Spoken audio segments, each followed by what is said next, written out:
recording. The recording has been started. Let me quickly get my notes up.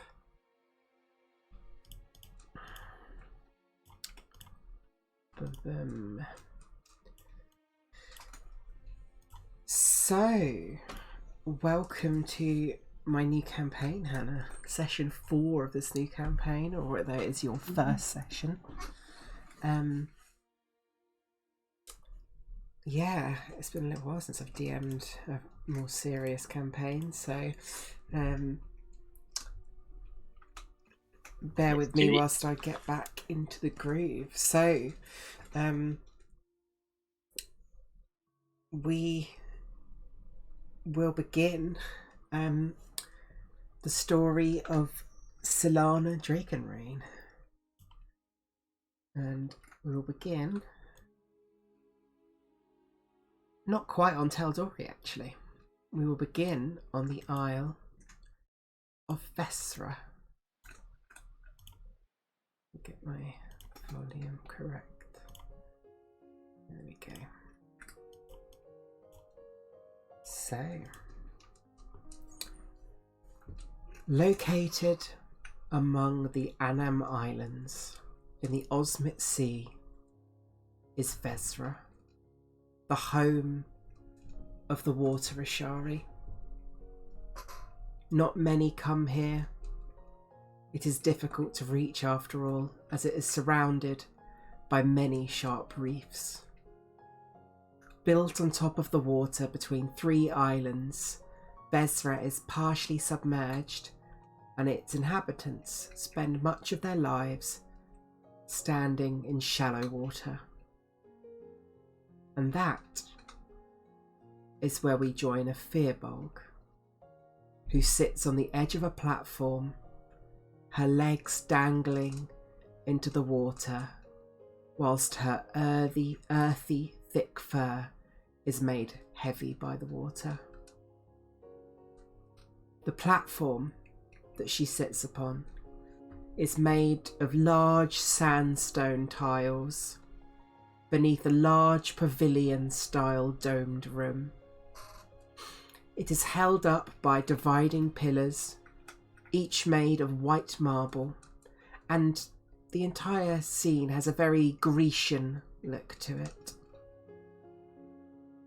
The soft sound of the roar and crash of the waves, the cawing of seabirds, and the strong but familiar scent of ocean salt almost dulled her into a slumber before the familiar sound of her name being called pulls her back to reality. "Solana!" the voice shouts. Hannah, would you like to describe your character, the Firbolg, Solana, to us in more detail? Yeah, so Solana is, like as you described, a very earthy female Firbolg. She is very large in stature. She's 7 foot tall. I haven't quite decided on age, but she's not old. I'd say fairly young, early 20s at max. Any other distinguishing features about Solana?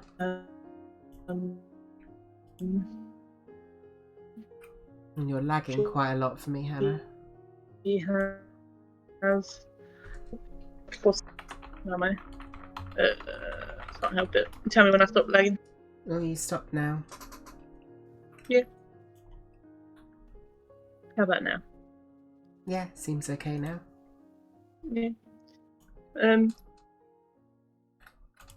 So I think the only really striking thing might be, I imagine Firbolgs with sort of darker skin and darker eyes, like brownish eyes, whereas I think Solana's got sort of blue eyes, sort of to match the sort of sea. She has mid-length hair, sort of cut shorter on one side, and she carries a very large boomerang. What brings Solana to the Isle of Vezra?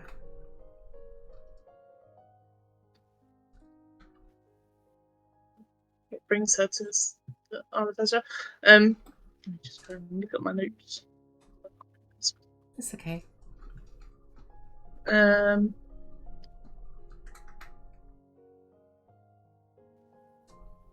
We did talk about this, didn't we? I can't We remember did. now. I believe that she was born here, if our conversations were correct. Her parents travelled to Vezra across the sea to join the Water Ashari and gave birth to a child who has lived here ever since. That's the one. Both parents came as well, if I remember correctly. Yes, they did, and they still live upon the Isle. For anyone who may listen into this who does not know who the Ashari are, I will just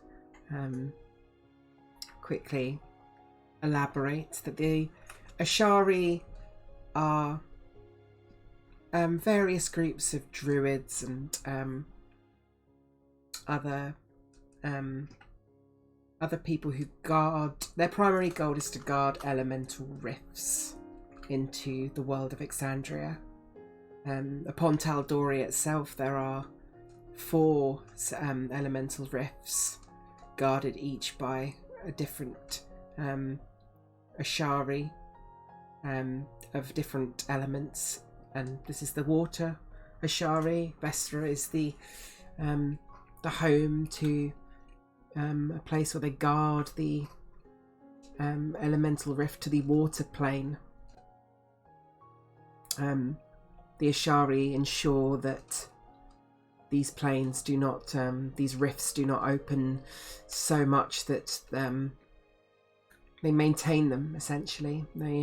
So that elemental creatures and cannot enter this world. But furthermore, it's more than that. The rifts are rifts between planes, not only between the elemental and the material plane. They are a rift quite starkly through all realities in a way.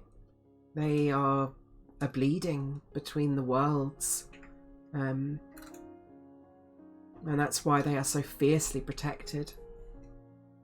But that does not matter too much for now, because as Solana sits on the edge of this sandstone platform, the voice, as I said before, her friend Coral rushes up towards her. Coral is a Triton, woman, a young initiate of the Water Ashari.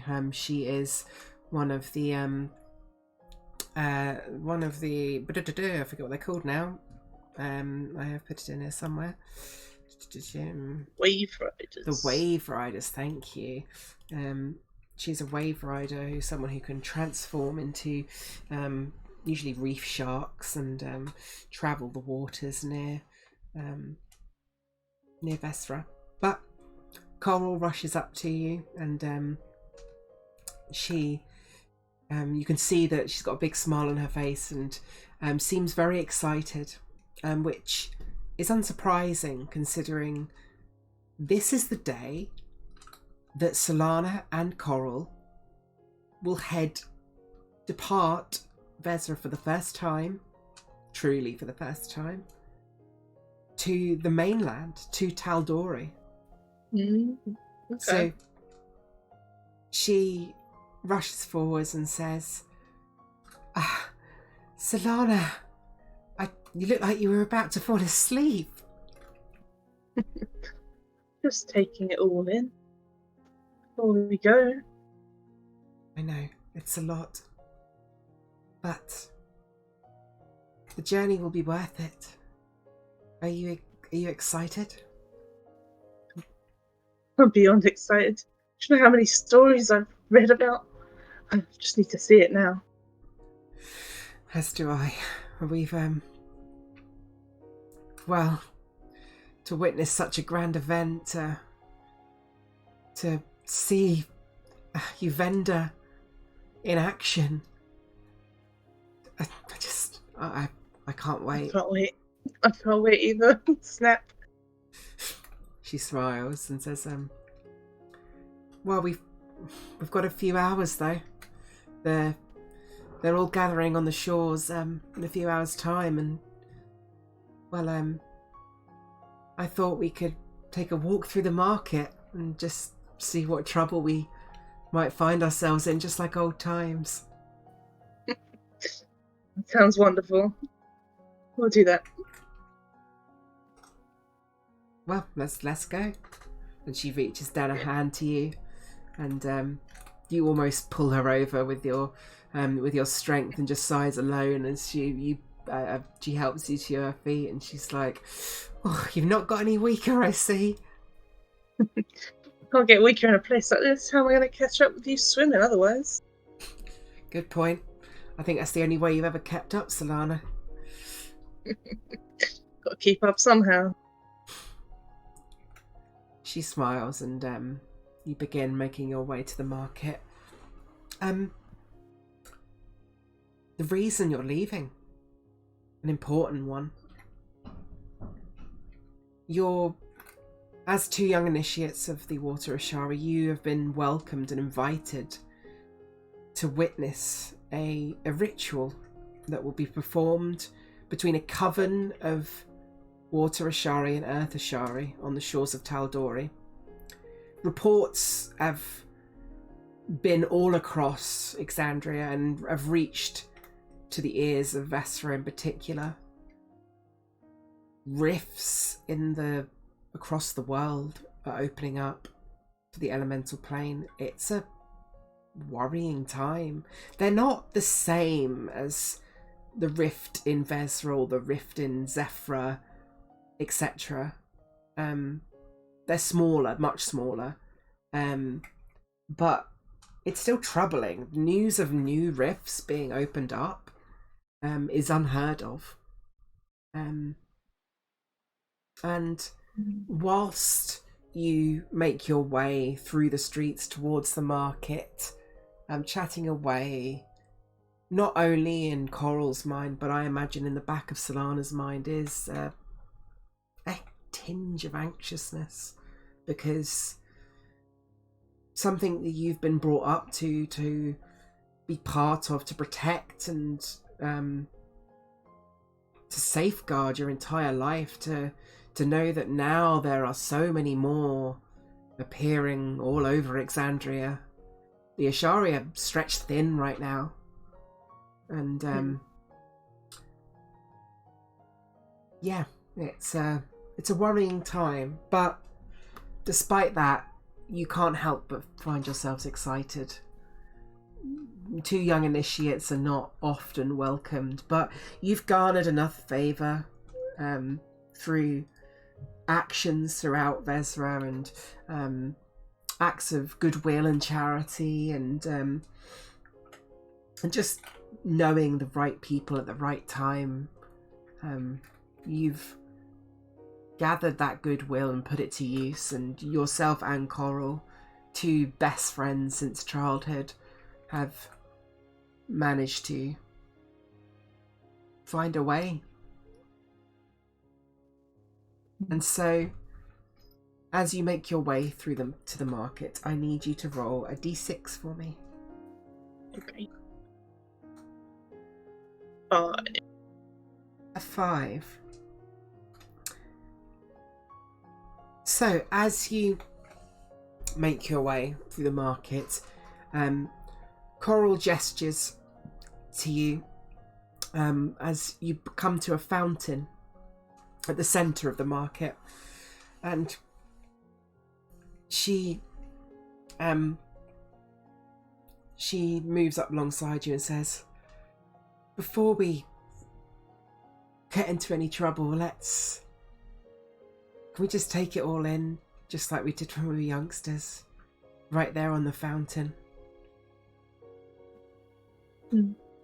Of course. She sort of sits down on the fountain. And sort of moves the water around a little bit. yeah, and it's a bustling, busy market. In fact, I can move you over now to a picture which will give you a better idea. Oh, yeah. Because it's no longer the serene outskirts where you were taking in a relaxed and calming atmosphere on the outskirts of Vezra. You have made your way into a central market, a place where hustle and bustle all across Vezra. The market is never quiet. There are stalls all down either end of it. And people come here in force. You see, much like the picture, there is a lot of people here. You would see there's an excitement because of what's happening, but also because a group called the Whale Lords have recently returned with goods. The Whale Lords are similar to the Wave Riders. They do not transform into, they are druids, but they do not transform into reef sharks. They transform into usually orcas, killer whales, and they travel all the way to Taldori, and they disguise themselves as merchants and travelers, and they garner goods and return them to Uvenda, providing all the things the people need. And it's a particularly bustling day, not only a result of the Whale Lord's shipment coming in, but also because the departure of the leader of the water Shari. I've mentioned her, Uvenda, the heart of the tides, an old gnomish woman, a grand leader, well respected and loved amongst your people, as she prepares herself. And the Whale Lords, now that they've returned, for her to be escorted across the sea to Taldori. But you sit on this fountain and you just take in the hustle and bustle, this relaxing atmosphere in a different way. It's the civilization of home. It's quite lovely. There's still a thin layer of water all over the floor. Oh, absolutely. This is a slightly more elevated area, so there's not on the central market. There is a less so here, but there's still, you could quickly not. It would not take long if you looked to sort of the east slightly. There would be stairs going down into water that you could walk in if you so chose. No, I was just wondering about the scenery. Yeah.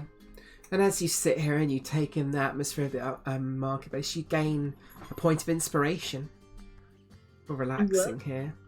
And please roll me another d6. Re-rolling 5s, of course. 2. A 2. So Coral takes your hand and says, "Quickly, let's go see what the Whale Lords have brought in." I'm sure it's something good. So she rushes over to this. You see this gnomish merchant who is kind of looking out over the crowd and calling out and say, and then sort of, you know, trying to get attention of customers, and then sees Coral and is sort of like, "Oh, come over here, lass. Can I interest you in my wares?" She looks to you, Solana. It depends what you got today. Oh, well, before I get the last of my stock in, I've got this wonderful little item. I have got something. Well, she pulls out this this little glass. Let me quickly look at the art for it so I can correctly describe it. Where is it? It's in here somewhere. Sorry, bear with me. That's right. Here it is. You see this like blue glass corked glass bottle that's kind of like quite angular. The top of it, you see there's like a fountain pen attached to the lid, but inside. And there's a bit of paper inside. And she says, "Hoo-hoo, this is something magic. It's called a message in a bottle." Interested? Well, I can really guess as to what that does. She sort of looks at Coral with a smile. How much money do I have? You'd have the standard amount you get from your background. So what background did you choose? Well, the background is the Shari background. I can't be bothered to look that up because it's in my PDF, so I'll just say you start with five gold pieces. I think it's 5. Yeah, it's 5. That sounds about right. She says, "Oh, this is 50 gold pieces, dear. But, gosh. Well, if you don't mind doing me a little favour, then you can have it on the house." Oh, go on then. Yeah. Let me know what it is. I'm not averse to favours. Well, I'll tell you what it does first, so you're not just getting a manky old bottle. And she'd explain what the magic item does, and I'll show you what it does. I'll show it to you so you can see it. But this item it's a magical blank scroll is placed within a finely crafted blue glass bottle with an ink pen attached to its stopper lid. When a creature fails an intelligence check, investigation, arcana, nature, religion, or history, to discover a piece of information, they can use their reaction to twist the lid of this bottle and uncork it. If they read the message, it will contain the hidden knowledge on the parchment. This knowledge is magically crawled from known manuals and tomes that are published wildly within the world, so the information can be limited as a result. Once you've used this feature, you cannot be used again until you've completed a long rest. So it's quite a useful. I love it. It's of my own design. So glad you like it. You can add that. Well, we'll do the favour first, of course. But she'd say, let me just quickly find my. Where have I put this?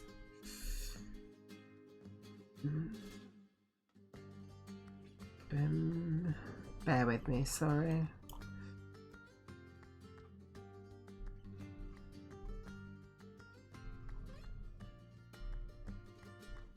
I forgot to make this part of it. This is a little bit annoying. It's fine. In the meantime. Yes, go on. In the meantime, while you're doing for the recording, I'll just say that Solana also, you'd see, probably anyone would see, that she also carries around some more intricately designed glass cups with her. Oh, okay. And you'd occasionally see her offering fresh water to people. Oh, I love that. That's sweet. Well, I was going to do something. Where is it? I may not be able to find this now, which is a bit annoying. I forgot to make this part of the adventure, but I know what I need. I just need to see if I've got access to...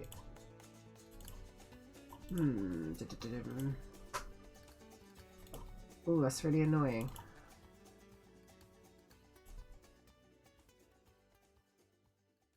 Can't remember where I saved that. Let me look at, I know it's on the others, because I was going to do a trial for this thing, which is a new mechanic I was introducing, but I totally forgot to add it to your thing. But thankfully I do have one already sort of in Tom and Anya's next one. So, I'll make this a very simple trial, but how trials work, it's similar to skill challenges, but they're a bit different.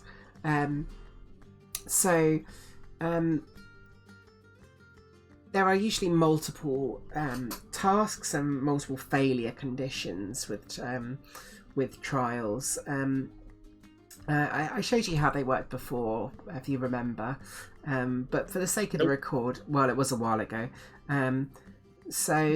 Essentially, you have a goal, which in this case is to, she would explain, she wants you to fetch her goods from the docks that have been delivered by the whale lords. Would be the task, would be the goal. So there's a few. We'll do a simple thing of here. In a trial, there can be lots of different tasks within that goal. So in this case, it will be one of them will be finding her the correct stock that's been delivered, finding her particular stock, because lots of things have been brought in. There will be the case of carrying it back to her with a few different degrees of success. So finding her thing will only take one success, whilst bringing it back to her will take 3 successes. With failures, how failures work with it, because in this case, you basically have to get, actually said there's 4 successes involved, and then 1 for the other one. So you have to get 5 successes before you get 5 failures. In the case of 5 failures, basically, it goes completely wrong. But there's different degrees. If you get like 3 to 4 failures, then you will only suffer like a minor loss. Like 1 to 2 failures, you'll get like a minor victory. So you might get slightly less well. Or if you get 0 failures, you get like a major victory. So you might get something extra on top of what you're doing. So the DC of the trial is as a standard DC. I'm going to say this one is not very hard. So it's a DC of let's just say 8. It's very low. I'm more just trying to show you how to do the mechanics of this. You can also use ability checks. You basically use ability checks like a skill challenge when attempting to complete the trial task. But you can suggest any ability to use. But you may, which may give you advantage for appropriate actions. For like clever use of your class skills or feats. But if you use an ability, like if you suggest an ability, say if you suggested an Arcana check when you've got to climb a building or something, it may give you disadvantage on that check if you try to use a certain ability. Yeah. Ability is not an appropriate ability for that thing, if that makes sense. Also with this, there are different degrees of success as well. So if you get, in this case, the DC is 8. So if you get, in this case, you can't get 10 or lower, but you can still get a natural 1. You would gain 2 failures instead of 2 successes. And on a success of 10 or more, you can either get 2 successes or gain 1 success and remove 1 failure from the trial. On a success of +0 to +9, you just gain 1 success. It sounds more complicated than it is, but we'll play it out. So to start with, we'll have Solana and Coral, but Solana will be leading it. So Solana, you're going to be looking for her stock on the docks. So you tell me how Solana is going to do this, what skill she's going to use, or if she's going to use a class ability, or you describe to me what you're going to do and what skills and abilities are involved with it. Well, it sounds like an investigation check to me. But you can use any other things that you want to propose if you so choose. Don't feel limited by just... Can I propose? Sorry. Yeah. No, sorry, I think we lagged over each other then.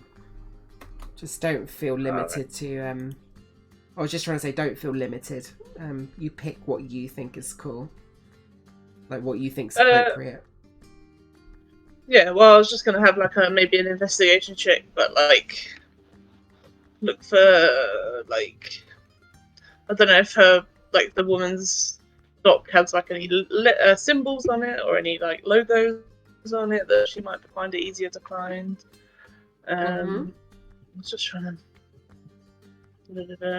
I could use like I know she's got magical stuff. I could try and use detect magic, but I don't know how that works. Lots of other places might have magic items as well. If you want to use detect magic with it, I would give, in this case, advantage on it because it would limit it down. It would certain things are magical are bought in, and this person, this gnomish merchant, does sell more magical stuff. So she would have told you that. So I would give you advantage on your investigation roll if you use up a detect magic spell. Yeah, let's use detect magic. Awesome. Then make me that's my Furbolg ability, that is. Oh, awesome. Yes, of course it is. I forgot about that. So yeah, make an investigation check with advantage for me. I'm trying to figure out how to do advantage on it should be at the top of your sheet, I believe. But let me make sure. Yeah, if you look at the top of your sheet above an armor class, you can select normal, advantage, or disadvantage. That's it. Yeah. Oh, not good though. You do have inspiration if you want to use it. But it's up to you. Yeah, you don't have to. I need to find it. Okay, 16. So you have lost your inspiration, which could be important later on. So 16. So a 16, because it's an 8, you didn't get 10 or more success. So you didn't get a critical success on this. So in terms of this challenge, you've got 1 success so far. You need 5 successes to complete the challenge before you get 5 failures. But this particular task has been completed. You found this thing, so that part of the thing it's done. So the next session is trying to bring it back. So in terms of bringing it back, you tell me how you're going to bring it. There's lots of boxes. They're kind of strapped together with rope and different things. Some of them look a lot more precariously balanced is a good way to say it. Some of them might actually have been kind of like unwrapped by some of the people brought in. Like some of the things might have been stuck together, and one merchant's come on and be like, "That's my stuff. Cut it free from your stuff." And it's just sort of now it's just a bunch of boxes lying about. So you tell me what skills you're going to use. Well, she's going to use athletics. But to try and weasel some advantage, can I maybe look for like a net? I can like net them all together and drag them or something, maybe. I wouldn't say that would give you advantage in that case, but you can use a different skill. If you want, as part, because you need 3 successes, so different skills here are going to be important. So if you want to search for a net first, that is something you could do, and that would count towards the success of ultimately completing the trial. I think this is why this is a bit more interesting than skill challenges these trials, because I think because the same task requires there's different tasks within the trial, but also there's also different success. You need more successes for single tasks. So you mean like if I could use acrobatics now to try and like stack them up properly and stuff like that? If you wanted to do that, absolutely. You need 3 successes, so you need to use, potentially 3 different skills. You can use the same skill, but you need to justify to me how you're using the same skill over and over again without getting disadvantaged. Because if you're using the same skill over and over again, that starts to get a bit inappropriate because it doesn't make much sense. You're just doing the same thing. Because that. Okay, well, I'm going to tie up the boxes and use my acrobatics to do it. Okay. And stack them up better. So you're using acrobatics to stack boxes? Well, can you use dexterity just flat, or? I mean, you tell me what you're using. I'll tell you if it gives you advantage or disadvantage based on my interpretation of what you're doing. Okay. I want to stack them better, and I want to tie them up. How are you doing that? What skill are you using? I will remind you, just because so you have to suggest the skill. That's the important thing about this. You have to, and then I tell you my interpretation of that, saying this is either a good thing or a bad thing. It encourages you to be more creative. Either survival or acrobatics, I think. One of them.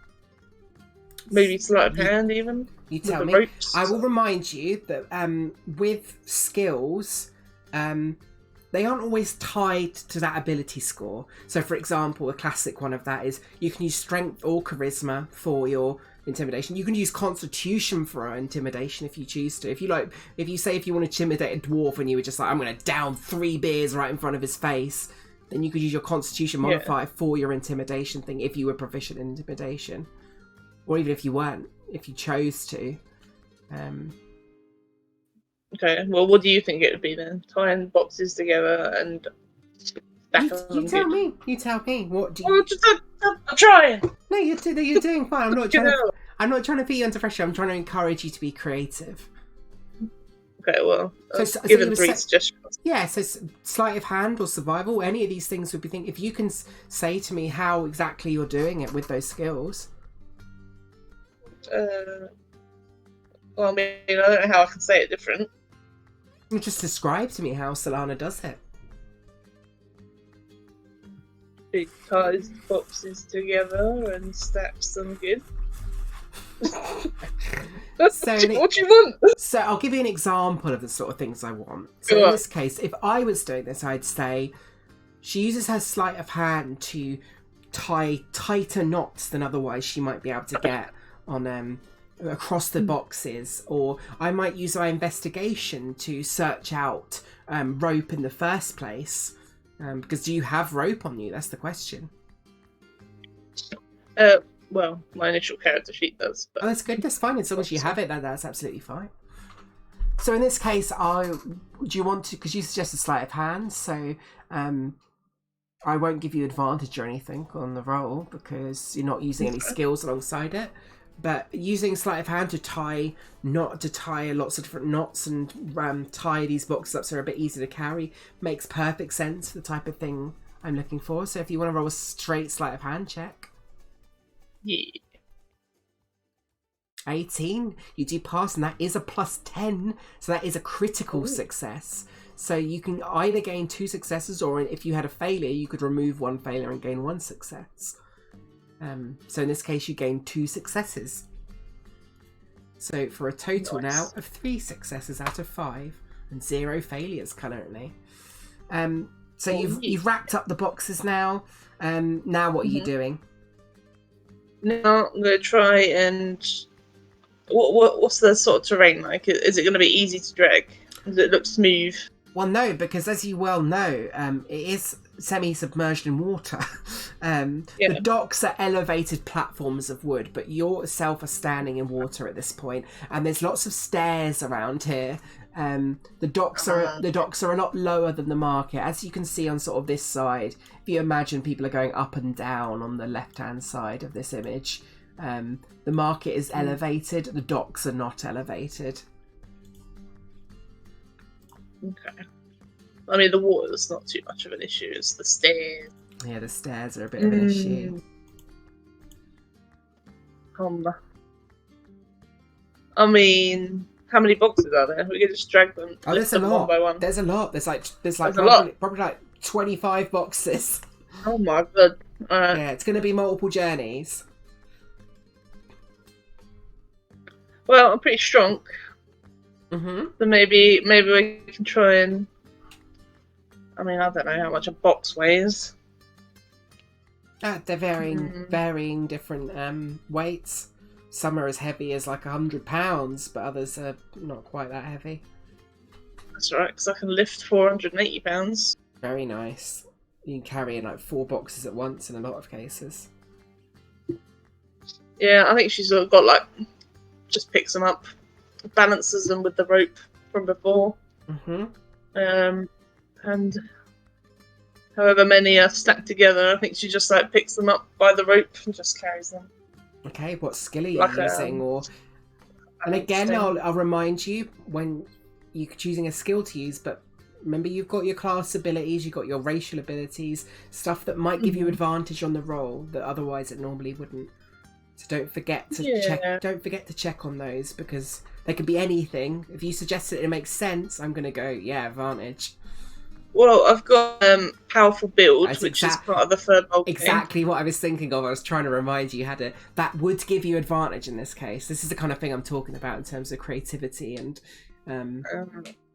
so in this, there's plenty of cases I want as the campaign goes on because trials are going to be sort of a more regular thing. I want in replacement for skill challenges because I think they're a bit more engaging.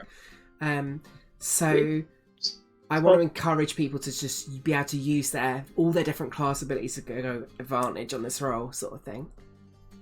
Okay. But yeah, powerful build absolutely gives you advantage in this thing on an athletics check. Gives me means I count as one size larger when determining carrying capacity and weight you can push, drag, or lift. Amazing. Yeah, 100% gives you advantage. It's pretty important there. Absolutely. Cool. Let me just look at my other one as well. What's that doing? No, that's not going to help me. Yeah. Let's do that with my athletics. Absolutely. That's strong. Give me an advantage athletics roll.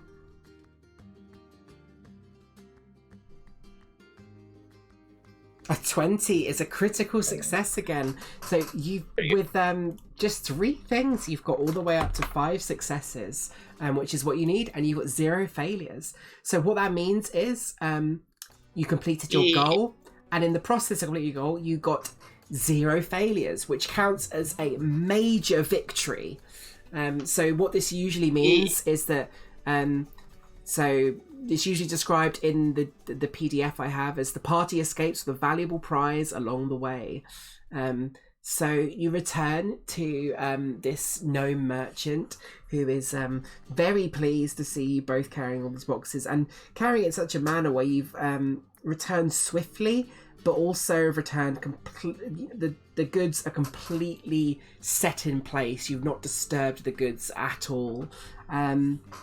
So in this case, she is very thankful. She not only gives you the message in the bottle for free, which you can add to your thing, but she also would give you a further 13 gold pieces as a reward. Nice. 13. Damn. Yeah, I'm split between both of you, so that would be you can have 7, and Coral will take 6. Be like, oh, take that as payments, lass. That's so kind of you to get it. It's so heavy for me to drag up here in my little arms and legs. No, that would have taken a lot of time, I think. Oh, absolutely. Thank you for the item. Oh, you're welcome. I've forgotten the name of it already. Message in a bottle. Yes, message in a bottle. Feel free to add that to your inventory. In fact, I can drag it up in there from... now we're using roll 20. I can just pop it in Solana's little folder, so you know you've got it there. Nice. Awesome. Roll another d6 for me and re-roll 2s and 5s as you continue your journey through the market. That's 6. That's a good way to end it off. So as you start making your way towards the docks, the hours are passing, you're spending time enjoying the market, fetching these barrels and crates for stock for this gnomish merchant. The last sight you do see is a man magically instructing on the fountain you were sitting on a group of rainbow-coloured frogs that play out a small tune via their ribbits. It's odd, yet quite charming and mellow in the warmth of the midday sun. And you gain another point of inspiration. And because you used it, you got one back, so that's good. Yeah. So, after making your way through the market, Both you and Coral... Oh, I feel safer. what was that? I'm lagging. You are lagging. You always seem to be a minute behind me. Hold on. That's okay.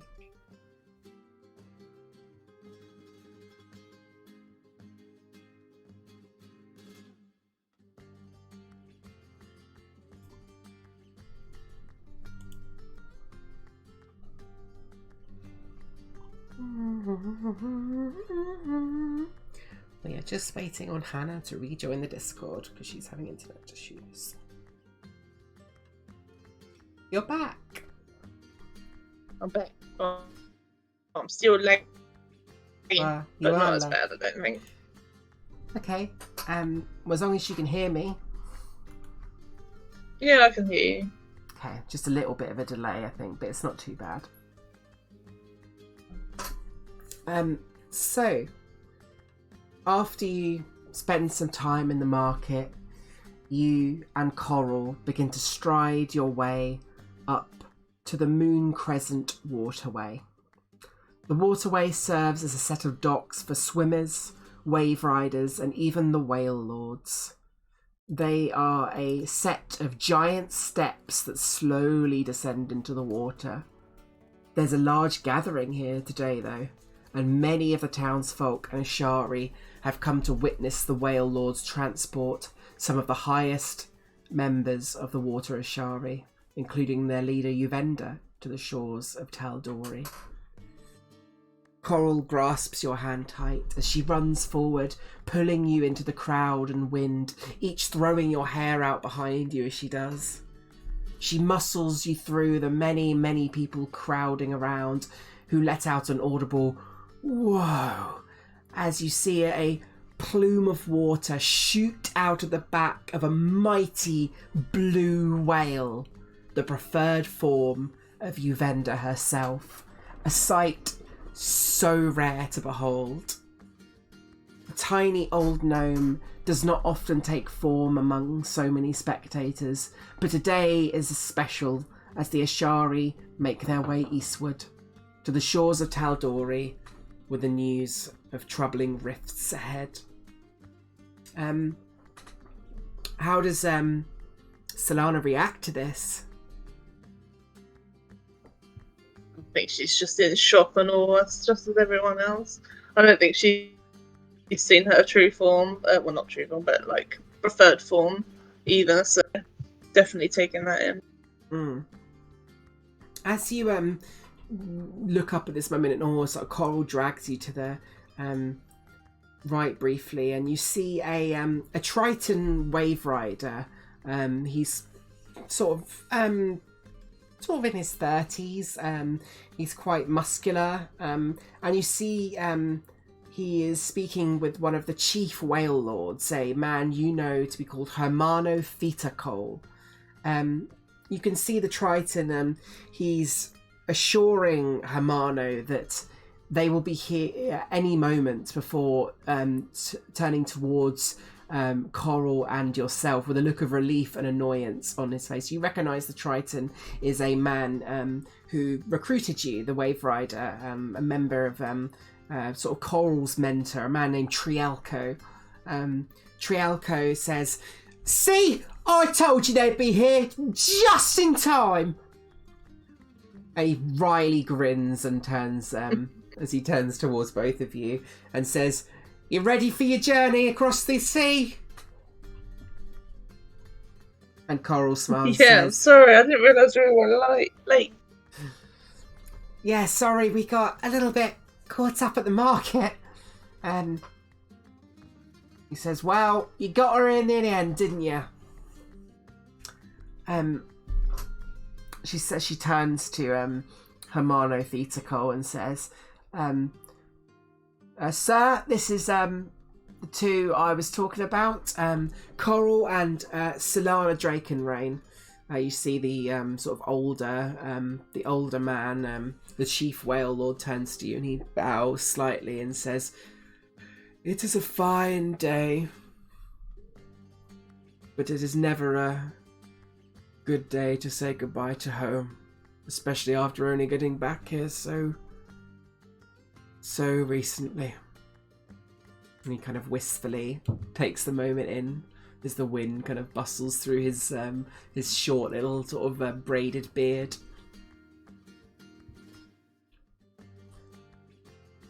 The next hour consists of many families and friends saying goodbye to their loved ones. The trip to Taldori is never without its risks after all. But with the sight of Uvenda accompanying you, they really have little to fear, since she is a arch-druid of such power. Yet perhaps they have much to fear in some ways. It's the first time the leader of the Water Ashari has left their home of Vezra in quite some time. All up and down the waterway you can see wave riders transforming into reef sharks, in a chance to accompany Uvenda's mighty blue whale form and the smaller forms of the rest of the whale lords up to the sharp reefs. So in this time, Solana, is there anyone you think would be here to say goodbye to or wish you good luck? Or do you think you would have said all your goodbyes earlier that day? I think our mum and dad would be there, at least. Yeah, of course. But most everyone else she would have probably said goodbye to already. Your mum and dad, after a while, spot you in the crowd, and the elderly Fearbold couple, they make their way, easily spotting each other above the rest of the people. There is a multitude of races on Vezra, such as there is even a Minotaur, but Fearbolgs are amongst the biggest people, so it's sort of a case of you turning around and looking over the many heads of different people and spotting two other huge Fearbolg on the other side of the crowd, and you kind of, one of them waves to you, your dad waves to you, and then kind of taps your mum on the shoulder, and she turns and says, "Oh look, there she is," and then you slowly make your way towards each other, and your dad just says, "Oh well, it's my dear little Solana, my dear little shell." And then your mum says, "Oh yes, it's our dear little shell going across the sea on her first big adventure. Says, oh, I can't wait to hear all the stories you bring back, Shelley."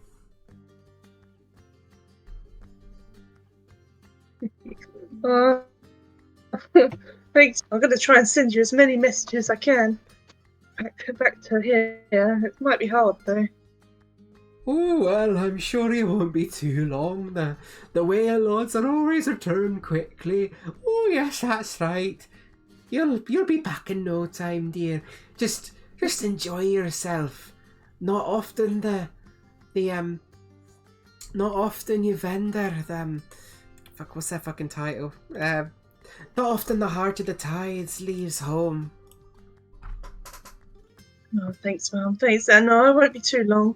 Just, any amount of time away from here, I'm just going to miss you two, both of you. We're good to miss you too, dear. And, well, your mum got you a nice little present to see you off with. Yes, I got you a nice little present, dear.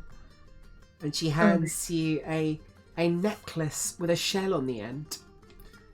Oh, you shouldn't have, Mum. It's really pretty. A shell, did you make this? A shell for my Shelley.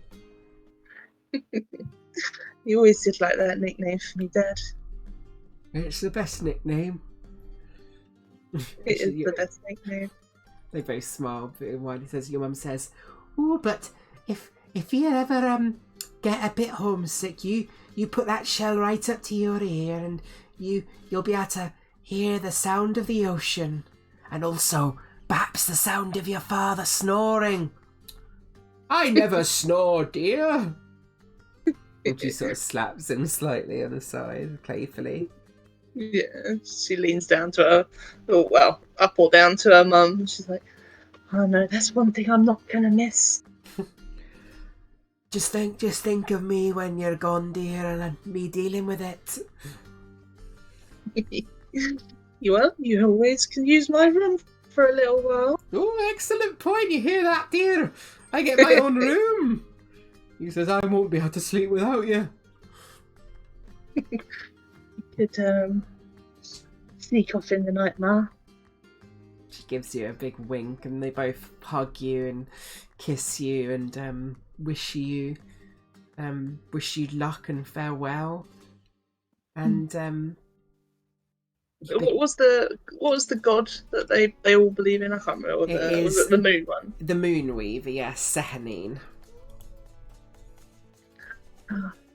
Moonweaver will watch over me, Ma, and I'm sure she'll shine down upon you at night as well and let you know I'm safe.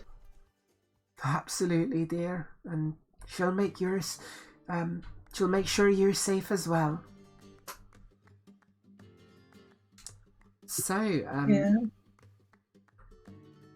as you begin to as you say your goodbyes, you begin to the whale lords all are transforming now, and you're gestured by Coral to come sit upon the back of Evander, the huge blue whale, and a few other people who don't have the ability to transform. Many of the rangers and other folk all take solace on the back of their leader, currently a gigantic blue whale, as you sit upon her back. And Solana would definitely go rushing up and sit next to Coral if she's sitting down as well. Well, Coral would be transformed into a reef shark at this point. Oh, yeah, she would see you up, and you see her transforms into a reef shark and moves off in the water herself. However, she would only go all the way up to the rocks before getting on the back of Evander, the sharp reefs, because the reef sharks cannot really travel beyond there safely. It's only the whale lords who are really capable of travelling beyond the sharp reefs, because it's very dangerous around there. But you see the wave riders transforming, the whale lords, everyone departing, waving goodbye to the loved ones. There's cheers and clapping as people all pay blessings and to their leader and the whale lords, and both you and Coral, who travel yourself on the back of the mighty Evander. And Solana does look back to her mum and dad as she's on the back of Evander. She just sort of grips with the little shell around her neck. Yeah. And just listens into it briefly as she leaves. And there's a soft sound of the waves crashing, and maybe a little hint of your father snoring within the shell. And you begin to make your way on to the ocean. And I think this is a good time to ask just you a few questions, Solana, just to get an idea of what her goals and what her thoughts are in this moment. What does she think Tal'Dorei will be like? I think it really depends on the stories that have been told in Vestera about Tal'Dorei. What you tell me? I don't know much about Tal'Dorei myself, apart from Wildmount. Well, kind of. Wildmount's a different continent to Tal'Dorei, so Tal'Dorei's the continent. That's what I mean. You would know that's the continent that Vox Machina takes place on, if you if that helps at all. Don't much about. But just give me a general. Kind of. You can just say vibes. You don't have to come up with extensive lore.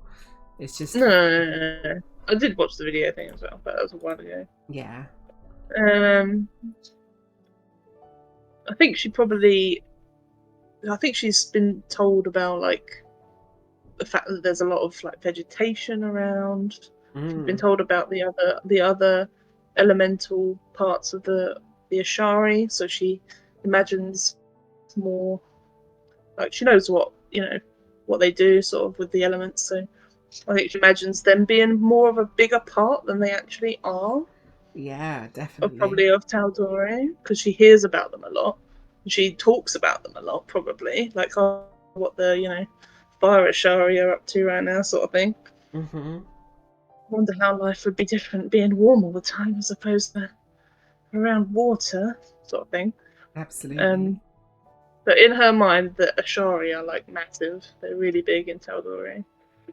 Um, probably, probably everything else is kind of lessened, except for maybe like the forests and stuff where her parents probably originally came from. I Yeah, imagine they told her a lot about where they came from, and she's got that as quite a big thing in her mind about Tal'Dorei as well. I love that. That makes perfect sense to me. Um, what do you think the first thing Solana will do when she gets home? When she gets home, Yeah. probably go and stand back in back in the shallows of the water and just with bare feet walk through the shallow bit of the bit that covers all the basically all of Esran essentially. Yeah. Just walk around in the with the feeling of the water on her feet before going to see the fountain, probably with Coral. Yeah, absolutely. And how do you think she handles her first time out on the open sea? Hmm. I think well, I think I think she's for prepared herself well for the open sea. I think it's a bit bigger and more Mm, scary than she imagined at first, yeah, but she is very comfortable about around water, of so course. Yeah. it, it's it's quite nice. And finally, is there any creatures in the sea she might spot that jump out to her? Hmm. Hmm. Probably like flying fish. It would be quite Mm, magical to her because it's like a combination of using the air and the water, so like the air ashari type thing, and yeah, combination of the two, sort of like that. amazing. So, upon seeing flying fish, thinking of what she might do when she gets home, and her first time on the open sea, um, calmly imagining what Taldori will be like. The journey itself is actually very safe and calm. With such experienced druids seeing the way forward, it's um, really not an issue. Coral would rejoin you on the back of Uvenda at one point once they reach the sharp reefs, and but the whale lords travel this route so often they know it like the back of their hand. Um, so Mm. it really is a calm journey considerably. And eventually, you would arrive on the shores of Taldore. Mm. So, as you arrive, you all you see the whale lords slowly. The smaller orcas reach the shore first, and they begin transforming from their druidic creatures back to their humanoid forms, and they start waving the rest of the group in, including Uvenda, the huge blue whale, taking up much of this point, and eventually getting so close to land that she can shift back to a tiny gnome form and is calmly helped sort of you're both encouraged to sort of climb down from her first, of course, and they don't want anyone falling into the water. um, and she's the last one to step on um, to the shores as um, you place your feet on earthy grounds, and all around you see mountains, you see forests, it's quite the sight. And for Solana, you really have a moment of just taking this beautiful scenery in. Yeah, definitely. She like big mountains and things like that. Yeah.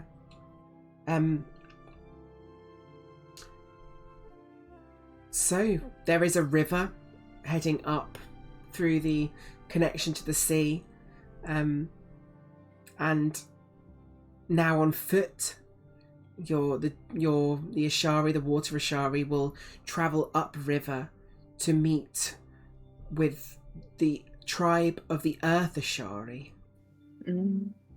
I think all along the way, I think Solana is talking to Coral and sort of holding her hand in such a way where it's like obviously best friend way, but just sort of a nervous sort of grip whenever she sees something new. Yeah, absolutely, and there would be a number of different creatures you'd see, just new flora and fauna that you're not familiar with. It's definitely nerve-wracking, but also very exciting. Yeah, it'd be like an excited, nervous grip, and then like an excited point, like, oh my god, what is that? Type yeah. thing. At one point, during your travel up, as you grip Coral's hand, Uvenda, the heart of the tides, she actually walks up alongside you, in between you, her diminutive form. Mm-hmm. And she looks up at you, the wise old gnome, and she says, "You are the youngest here, correct?" I assume she is. You and Coral would definitely be the youngest here. The Whale Lords are some of the most experienced Ashari. Yes, Miss Uvenda, but all the happier to be here. She smiles and says, "It is very lovely to have young folk on this journey. It brings youth to an old woman's heart."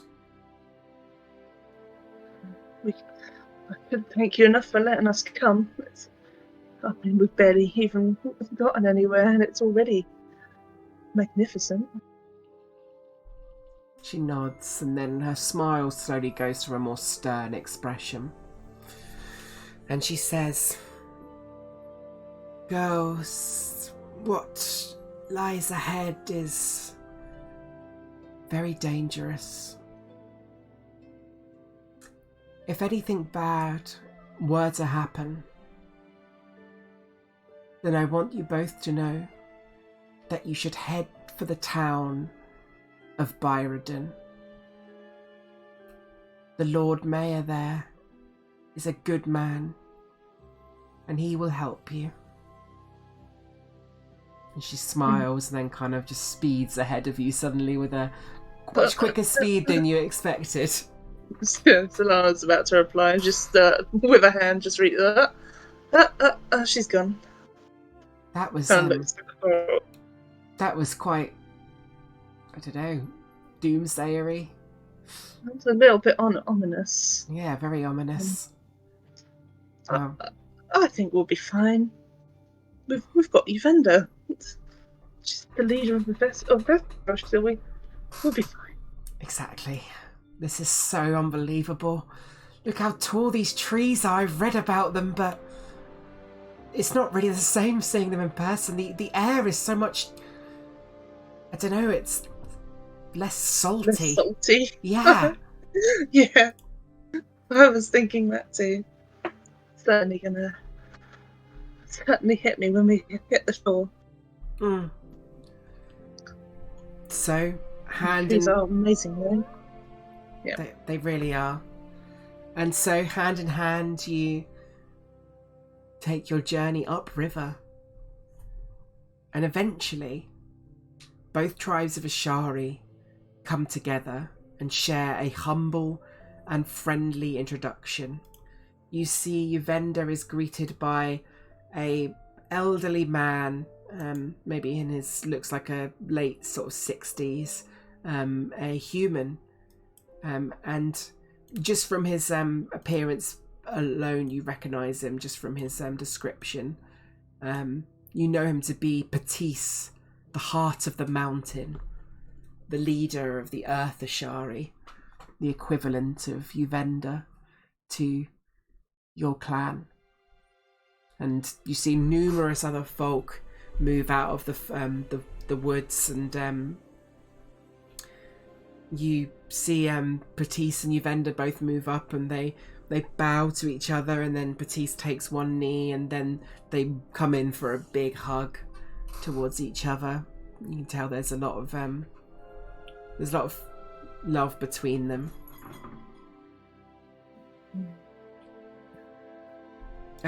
So, yeah, describe to me your reaction. Just kind of nudges Coral. Yeah, she just kind of nudges Coral in a like friendly sort of like, oh my god manner. It's like, Coral, that's the leader of Terra, right? That's Patisse, part of the mountain. Yeah, I think it is. The tattoos, yeah, that's definitely him. I mean, what? Did we expect him to be here? It's 2 leaders in one place. I know. I feel like I need to go say hi. Don't get starstruck now.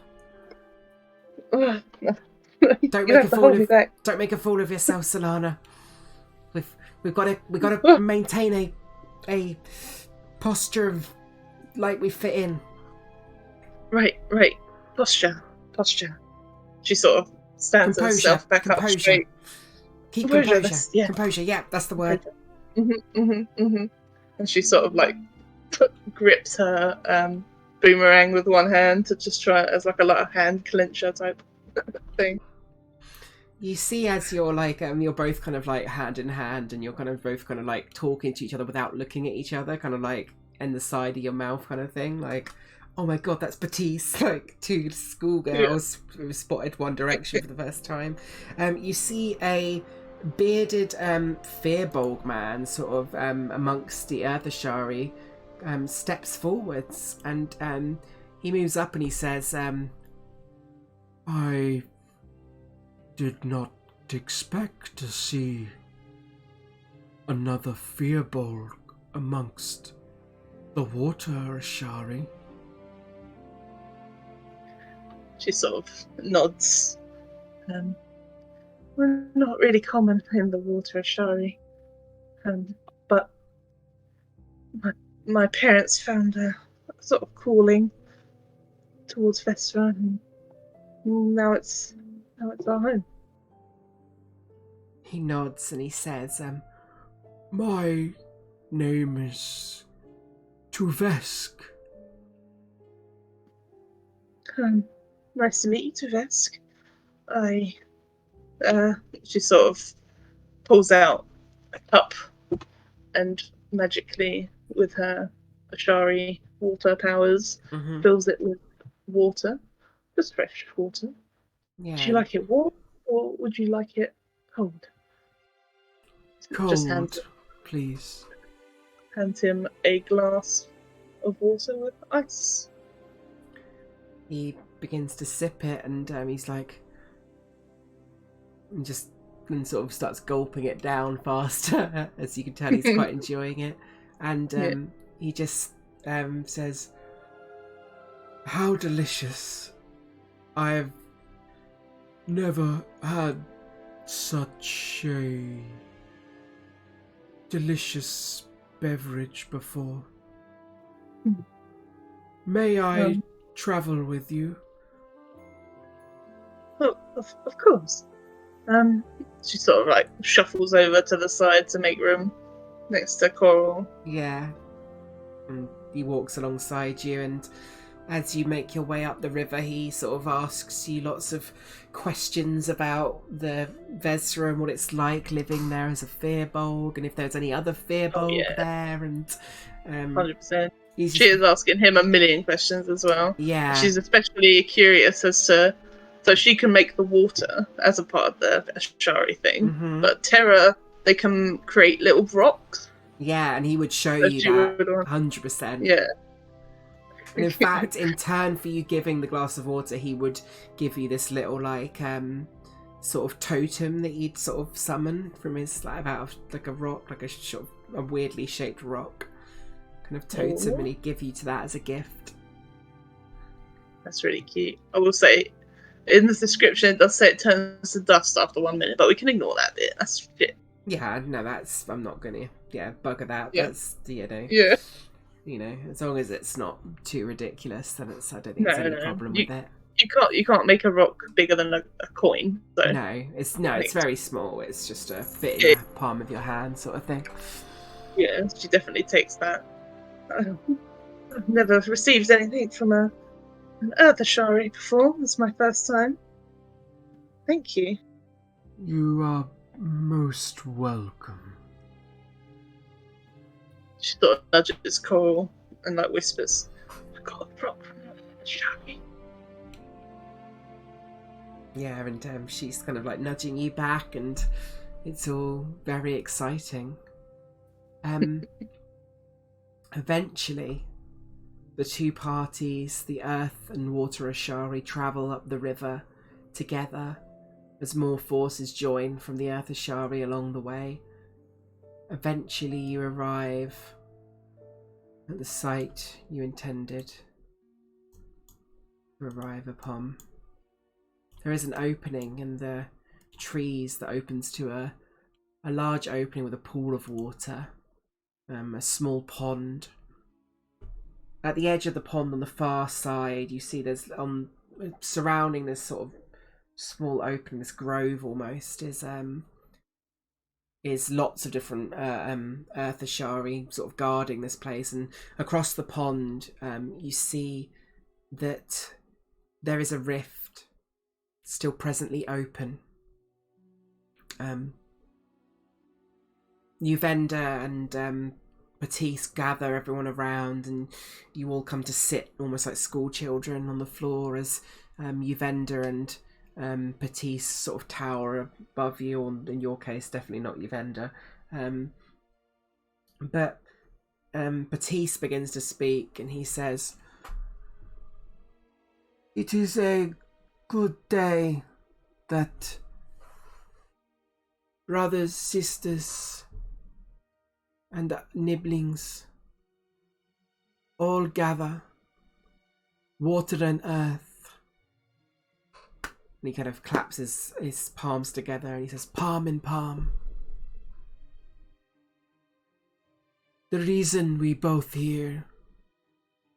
And he gestures to the rift and he says, "We are to conduct special ritual known as the chromatic ritual." And sorry, not chromatic, chronomatic is what I meant to say. Chronomatic ritual. You can roll a history or arcana check if you want to, Solan, to see if you know what that is. A natural 20. Whoa. You know that a chronomatic ritual is exceedingly rare. It is a very powerful ritual that requires multiple high-level druids in order to complete. It takes an hour in total. The ritual consists of interfering with the primal ley lines of Exandria in order to conjure an image of what has happened before. Okay. Once the ritual is complete, with the natural 20, you would know that you would be able to see who or what caused this rift to open in the first place. You would also know, the natural 20, that the ritual is also very dangerous and must not be interrupted. It will be the responsibility of all the Ashari present here to ensure that anything that might interrupt it would be attracted, because abominations and other creatures are often attracted to such powerful magic.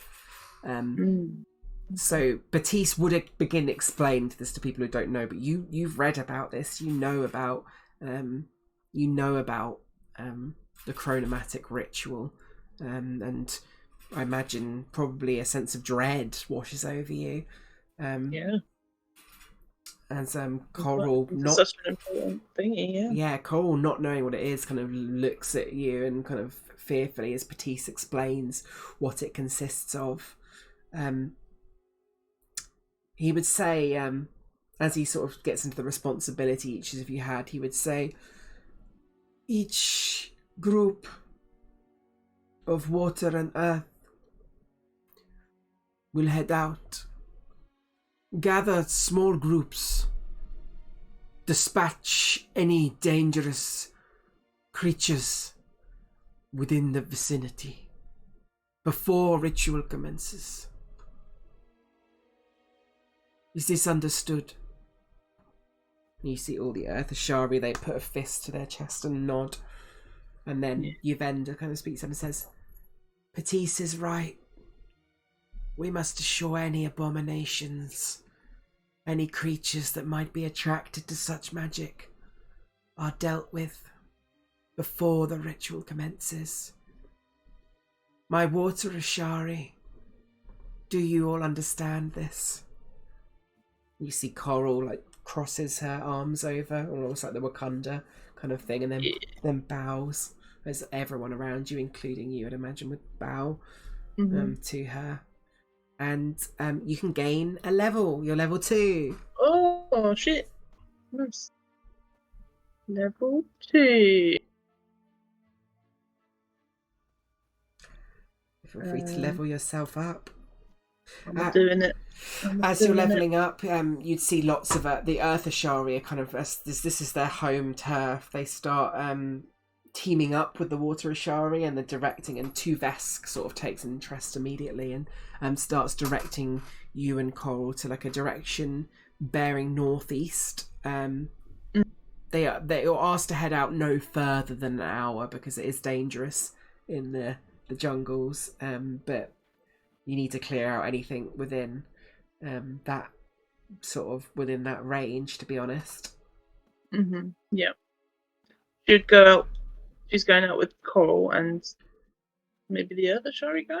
What's he doing? Well, yeah, that's what I was saying. Tuvesk would have come to you, and because this is the Earth Ashari's home ground, he's leading like you out in a northeasterly direction.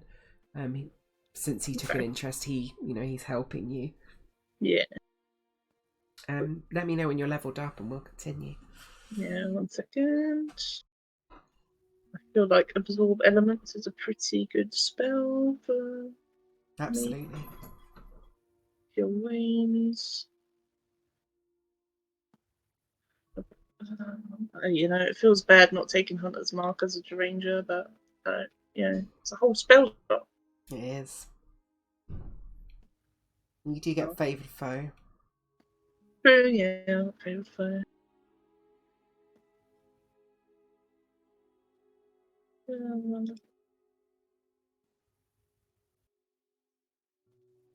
Yeah, I just get a fighting. So what are the fighting styles? I haven't got many options here.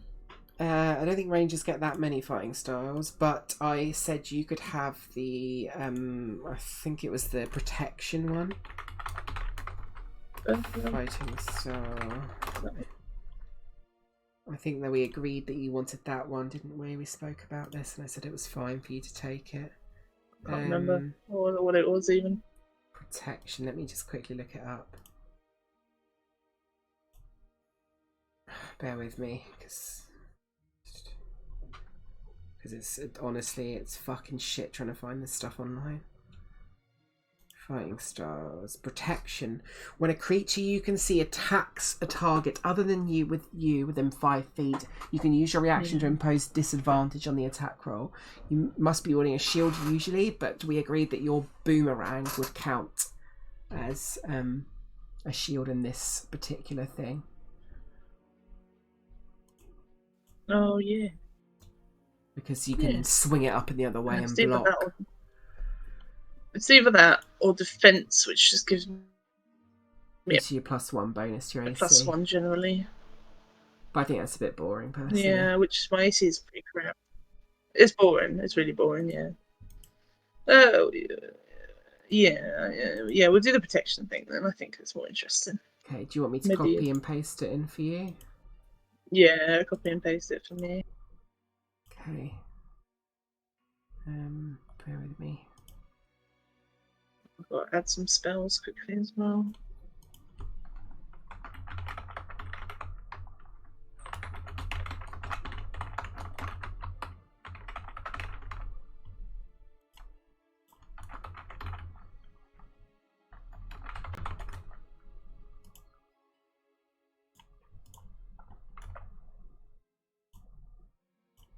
Nice. Put it in for you.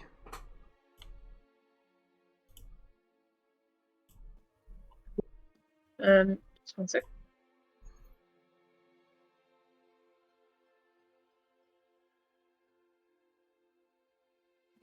I always absorb elements not in the bloody thing. Super annoying.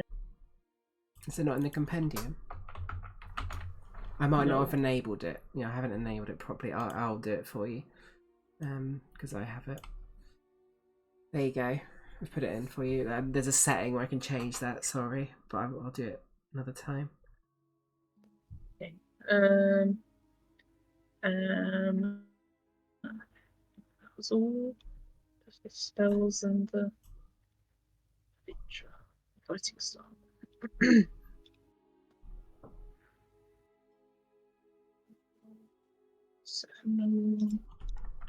Yeah, I think that is it for now. Yeah. Awesome.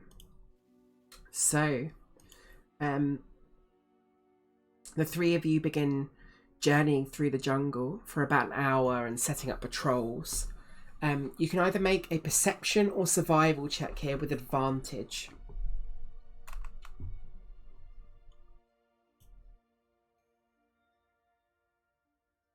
With advantage. 16, very good. You find some tracks after searching for quite a while, setting up patrols in different areas. You eventually, Solana, you notice some tracks across the ground that Coral and Tuvesk did not notice. What do you do?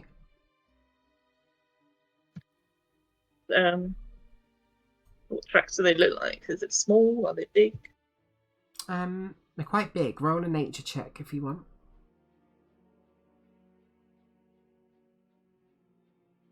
15. You actually recognise these tracks. At least you've read about them. And they match the description quite well from what you can tell. That you actually recognise them to be a creature called a periton, which is a winged creature. It's the difference is that you've studied avian creatures before, but this is quite big, and their feet are distinct. The talons are quite distinct in that they have usual birds and stuff. They have one back part of the talon, but the thumb sort of bit. This has two.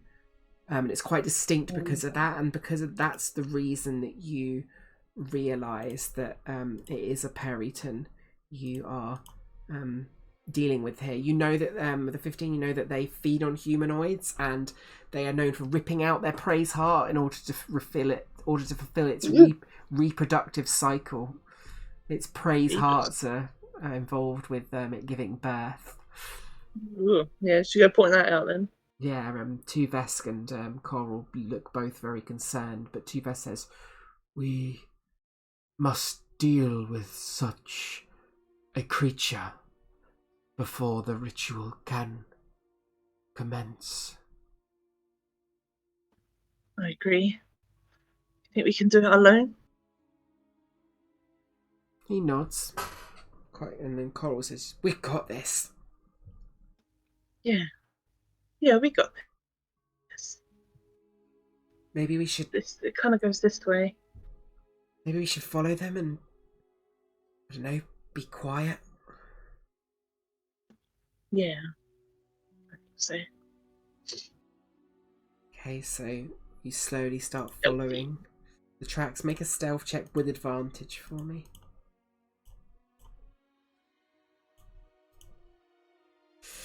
12. Okay.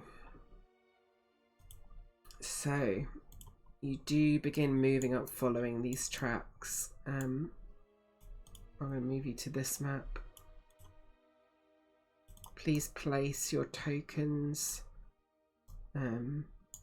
sort of here-ish. Where? Oh, I'm on the GM there, sorry. On the left of the middle. And I'll drag out your allies as well. Bear with me.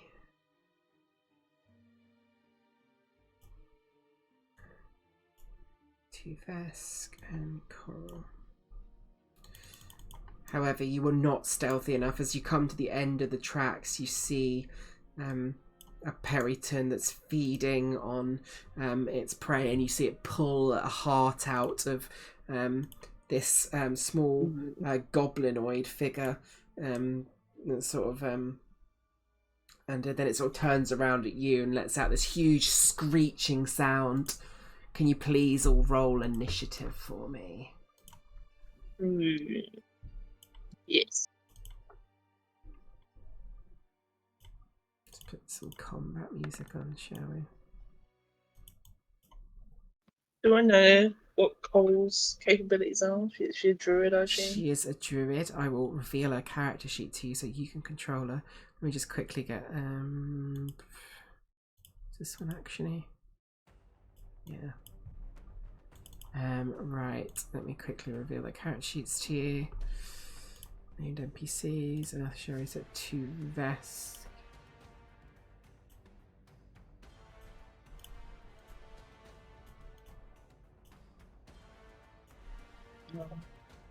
I was going to do the slow talk for a furball, but then I was like, nah, it's going to be fine. too much. I kind of wanted to, also not. And feel free to change it. No problem with retconning. We'll see. Yeah, we'll see. Yeah, if you want to roll initiative for yeah, do it. Where is she? Oh yeah. Okay. I would say if Coral would have cast, I think Bark. How long is Bark Skin? How long does it last? Up to an hour. She would have cast it as you started tracking, so I'll tick that off. Yeah. And her AC does go up to 16.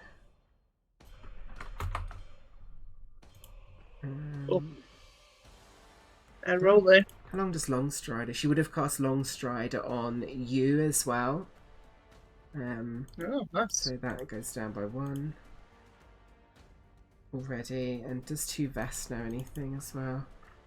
Just in preparation. No, he doesn't. He's just right. If you want to roll for Tuvesk as well, you should have his character sheet as well under the Earth Ashari bit.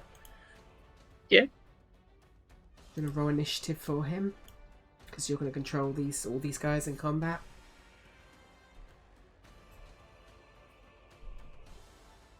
Okay. I could press the button. There we go. Didn't work. Let me do it again. Hold on. No, it did. It worked. Oh, good. Well, Solana, you're up first. You've got Longstrider cast. Solana. Oh wait, does Longstrider require concentration? Hold on. No, it doesn't. It doesn't, does it? No. No, so it's just Barkskin that requires concentration, I believe. Yes, concentration up to an hour. So she is concentrating. And you've got extra speed. Boom. Right. Extra speed. You see this Periton, this Ranger. This awful I'll put a picture in the Discord for you so you can see what it looks like.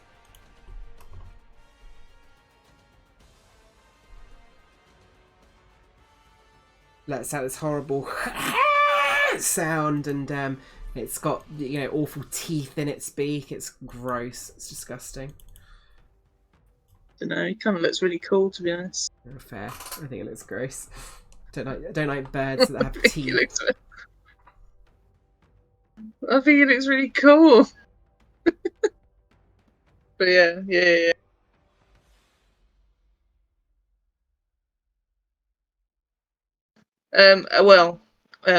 Solana is gonna throw her boomerang. Okay. Make an attack roll for me. Yeah.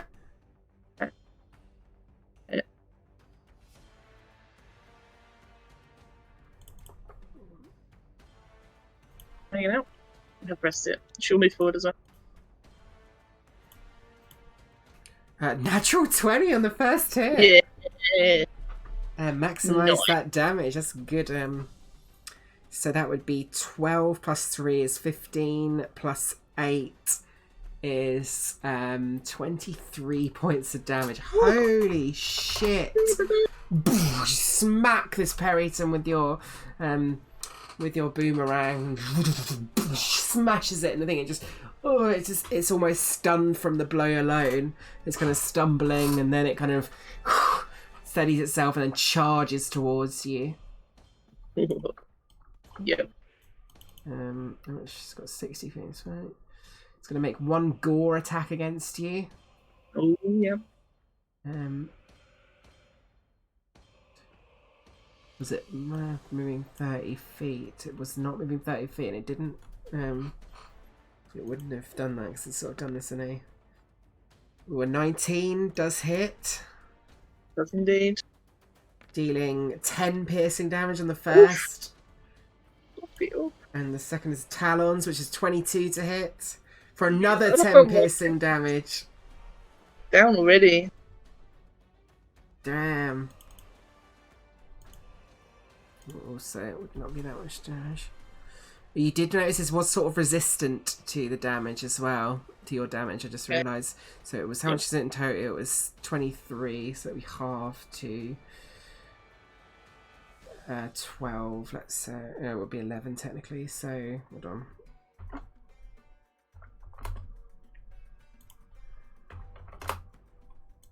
Okay, you are knocked down in a single round by this creature. Awful. But Tuvesk is up now. Tuvesk doesn't have healing. But he does have a short sword. Right, go on, Tuvesk. Get in there. Tuvesk. Gonna do. He's got multi attack. Holy crap. He does, yeah. Shit. Let's do that then. 6 does miss, unfortunately, and a 12 misses as well. Oh, Tuvesk. So he swipes out, shing shing, but can't quite connect. Coral. What is Coral going to do? You have heal. Don't. What's going on? Right, Coral, you get over there as well. Do some flanking. Yeah, -2 to its AC. Oh, what does she have?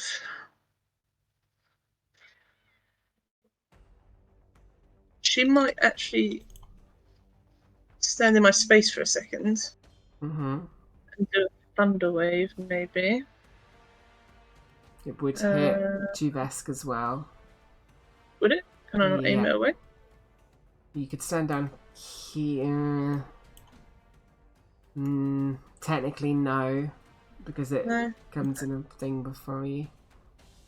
Yeah, you wouldn't be able to get a thunder wave off really here. That's a shame. She will then. Shillelagh is a bonus action, isn't it? It is, yeah. I'm gonna Shillelagh and then Quarterstaff it with some -2 over here. 100%. Natural 20. Very nice. Yeah. Roll that damage. That is 1d8 plus 2 is 10 plus 4 is 14. And Shillelagh's magical, right? It is indeed. So that would be the full damage. So yeah, 10 plus 14. Oh, this thing's looking very hurt now. Solana, it is your go. Unless she's got another attack. I can't remember. No. No. Roll a death save for me. Oof. Yes, I will roll a death save. It's a pass. The Periton's looking very hurt. So it is going to try and fly away. Oh, okay. It's got 60 feet of flying speed. Can't do its flyby though because the Periton doesn't provoke an opportunity when it flies out of an enemy's reach, so it can just fly out. It's gonna get all the way to there, and then it will dash actually. Oh, Gets to okay. there, to like the edge of the map. Two Vesks go. Tuvest has got a longbow. He does indeed. Can I use a longbow if I've got my short sword out there? I'm not sure. Absolutely, yeah, free action to change. Nice. Let's do that. And you can do 2 as well. Measure 20, what the fuck? Yeah! So that would be 10 plus 3, 13 halved is 7. Why isn't this fucking working? Ah, stupid. Why isn't this letting me fucking click on its health? Didn't know. I fucking hate Roll20, I swear to God.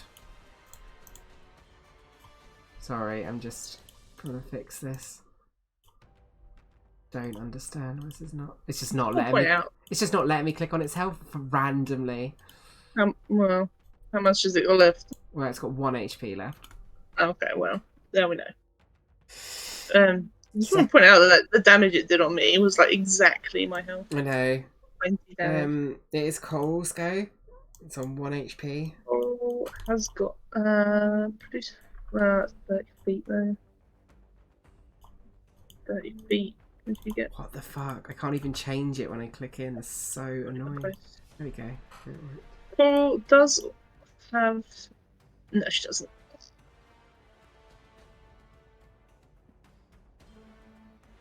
Coral can't do anything, sadly.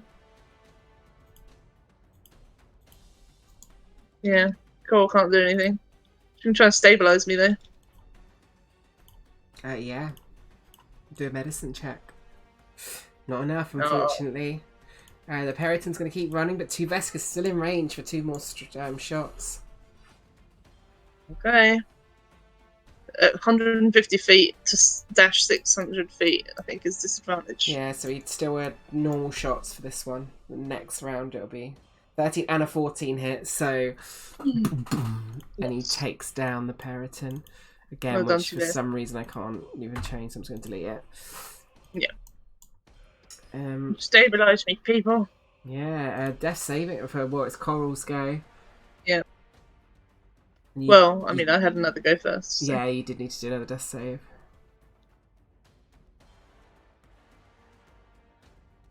Eleven is a pass. Coral medicine check. It's a pass. 8 is a failure though. Tuvesk medicine check. Is Tuvesk gonna fucking save the day? Medicine's wisdom, isn't it? It is, yeah. 14. 14 is enough. And why isn't that coming up for me? Oh, there it did. It did eventually. So you are stable. Fucking Tuvesk. Needed that guy. You did, yeah. Awesome. Let me... Boom. So after you defeat the Periton, Tuvesk and Coral rush you back to the site of the ritual where Uvenda would restore you to full health upon seeing you. And you awaken to seeing the eyes of Coral looking down at you saying, "That was way too fucking close, Solana." It was. Thank you. She sort of looks around Uvenda. Thank you for getting me back though. She nods and smiles to you as you see now that you're back. You sort of get to your feet. The healing magic have run through you, bursting energy back into your body. You now see, as you back at the site of the ritual, you witness Uvenda now sitting in a circle, now going to sit back in a circle with Patisse and numerous other high-ranking druids of the Ashari, both earth and water. Uvenda, under her arm, holds a druidic tome on her lap. And as you kind of shake yourself back to proper consciousness, you begin to watch as they conduct and use various components in order to begin the chronomatic ritual. They surround the rift like surgeons, all surrounding a patient on an operating table. Takes almost half an hour, but what feels like minutes as those around you wrap up preparations, whilst others return from the tree line after ensuring no creatures or monstrosities will interrupt said ritual. Is there anything you do, Solana, before this moment begins? Is there anything she's thinking? Anything she... I think she, slightly before this, probably would have been thanking Tuvesk and giving her gratitude to him as well, and Coral, and sort of saying how close it was, but also now she's thinking sort of just more of like how to prevent anything else coming in, like even trying to spot even like a mouse coming towards this area, anything that could distract, Absolutely. even birds from above she's keeping an eye out for. Yeah, and you're on high alert, and as your high alert mind watches all corners of the grove, the opening, you can see there are plenty of other Ashari all doing the same thing. And in that moment, it begins. You didn't notice them clearly before, but now the carvings in the dirt that have been made by your fellow Ashari between each member conducting the ritual, these carvings begin to light up with a bright white light with a purple hue. The light, it pulsates and lets out a deep hum that reverberates through the ground.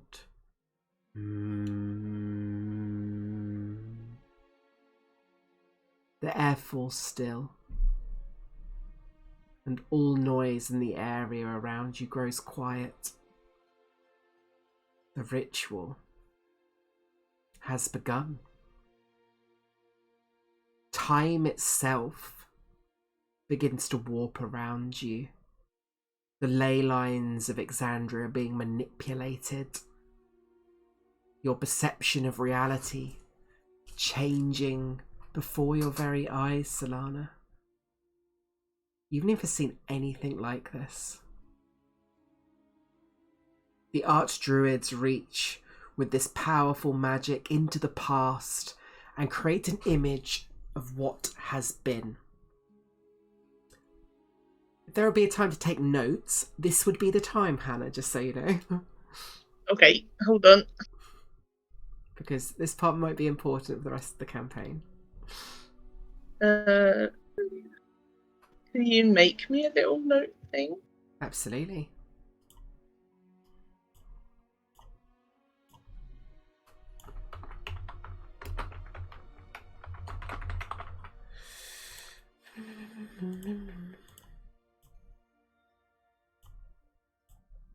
And I'll pop it in your thing. There you go.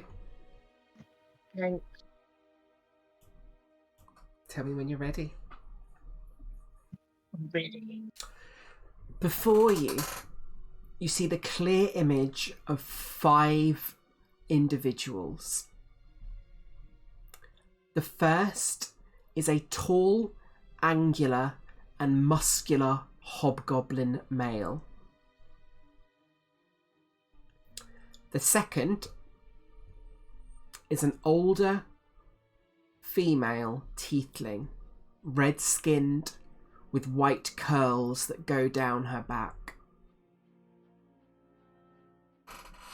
The third is a male turtle with white pale scales and a shell as black as night with carvings all across it. The fourth is a huge male minotaur with black skin, scars across his bare chest, and wearing golden plated greaves, whilst wielding 2 golden coloured scimitars. And finally, the 5th figure a huge red male dragonborn who stands at the centre. He wears dark black plate mail and an axe that is encrusted with bone. His hand is striking. It looks withered and not like that of a dragonborn, yet it shines with a deep green glow. The dragonborn raises up the withered, glowing hand and pulls it down in a fast motion, the rift tearing open as he does. A plain of elemental water lies beyond, and he and all other four step through it. It is at this moment, as you watch in time, the ritual itself is sabotaged. Solana, you spot the rift beginning to pulsate, the hum of the ritual now overpowered by what sounds like the light of a fuse moving towards a stick of dynamite. Suddenly, a huge explosion rocks forward from the rift itself. This is no longer an image of the past.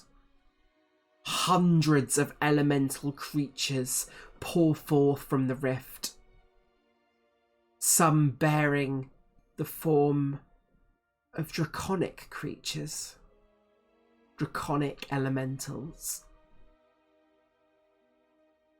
You are blown back from the explosion so hard that you go tumbling into a nearby bush. You are frozen. Your body is stiff, still stuck within the chronomatic ritual.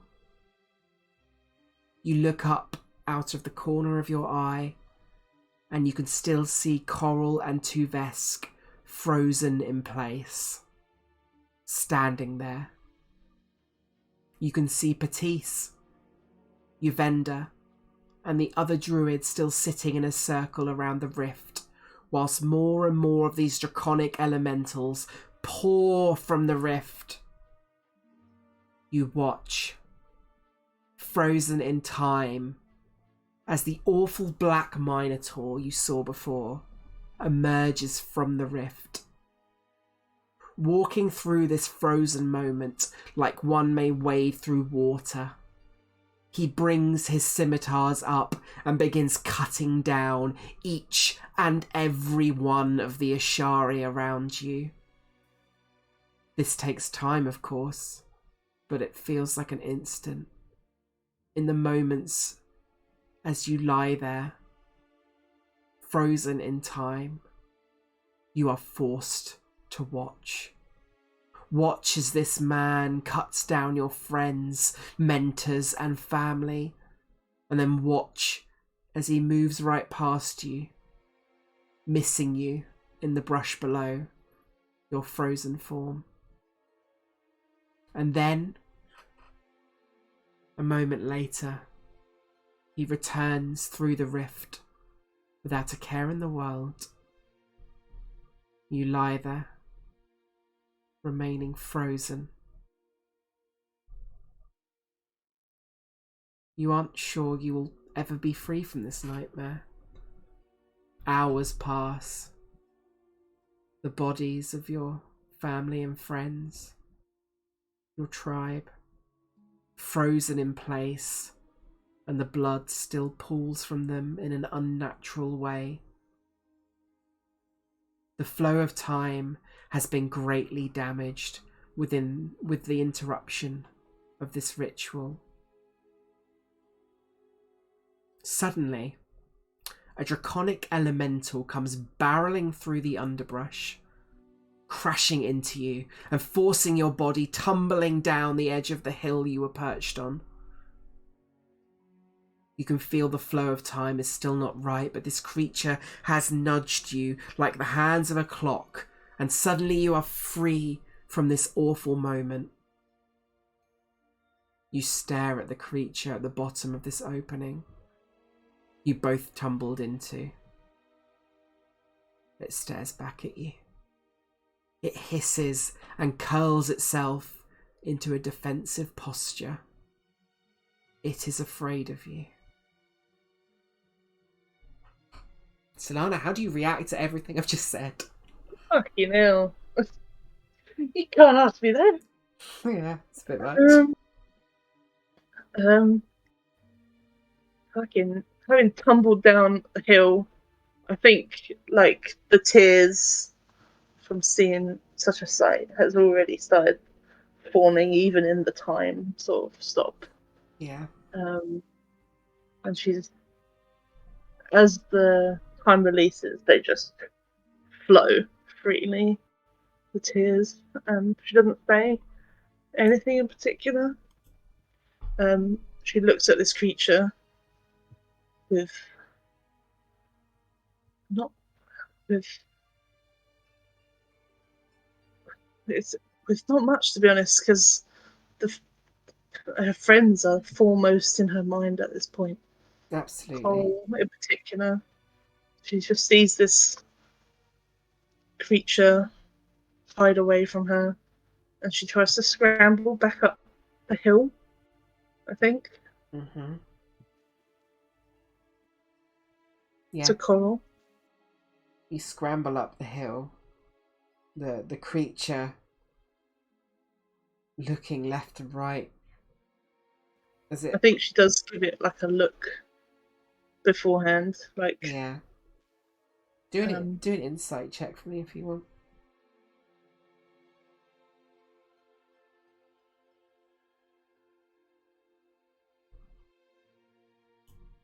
15. 15. You don't gather everything with a 15, but you do get the impression that it's injured. It starts sort of limping slightly, and it can't move as it crashes back into the floor. This creature. It seems drained somehow, and it kind of just looks up to you, kind of like hissing, and as you move away, it just kind of watches you like an aggressive cat might as you back out of a room. You climb to the top of the hill, and you still see this kind of pulsation from the centre of the rift, and all the bodies of the Ashari lying around you. Clearly, time is still not right around you. Everything, you can see that around you. Do an Arcana nature or history check for me. 14. No, you've never heard of this ever happening before. I think even with wobbly time, she's scrambled back up, and she immediately goes to Coral and tries to cast Cure Wings. You try and cast the magic, and Yeah, it's too late. She's gone. yeah. I think she just sort of falls sort of to her knees and sort of looks around in, I assume, what is slow motion sort of time at this point. Yeah. And just takes Cole's hand. You grip Coral's hand, and you look down at your lost friend, the body of Tuvesk lying close by. Your head turns, and you look at Uvenda, and in her hands you very clearly see the book she was holding. The book needed to complete the ritual. With sort of a lump in her throat, unable to say much of anything, she sort of weakly, shakily walks over to Uvenda and takes the book and looks towards the rift before sliding back down the hill towards the creature. Okay. Make your way back down towards the creature, this injured, elemental, draconic creature. It's sort of drained and looking up at you. It begins to hiss again. What do you do? She sort of in the dirt. She sort of like shuffles forward on her knees, opens the book, and sort of like points to it towards this creature. It's like, are you part of this? What, was this you? Do an animal. She, Do an animal handling check. yeah. It begins to hiss and snap at you as you put the book in front of it. It's trying to back away, but it can't. Yeah. She kind of just closes the book in a semi-defeated sigh sort of way. Would she have looked in the book and seen what Evander was looking at? Just a glance? Yeah, if it was open at a certain page, she would have, yeah. Do an Arcana check for me. It's quite a high DC, but no, you don't know. You're not sure. You'd have to spend some time reading this book to really get the intricacies of the ritual for yourself. Mm-hmm. She sort of shuffles back and leans back onto her calves a bit more on her knees. Of course, it wasn't you. I saw who it was. The creature kind of like lowers itself as it's clearly been as it's struggling. It kind of looks back up at you and sort of just staring at you, the stare of a wounded animal that doesn't want you coming near it. Yeah. She kind of looks over at it. Do a nature check. Maybe? Do a nature check. See if you know what this is. 18's pretty good. It's an elemental. Clearly, it has like water, kind of almost coming off of it. Its form, though, it with an 18, it almost looks like it's been like altered. It doesn't look quite like the draconic nature of this creature. It's small. It's small, this particular one. It's not big. It's no bigger than a large cat, really. But it's an elemental. What was that? Mm. Yeah, it's an elemental. It is a water elemental. But it almost looks like a salamander kind of creature, like a draconic in nature, but not quite right.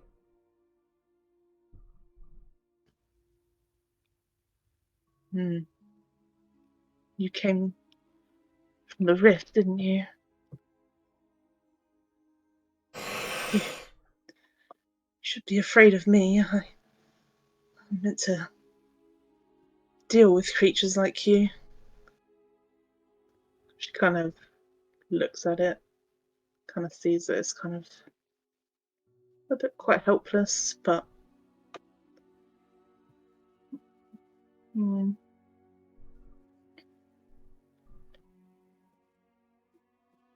What do you plan to do with it?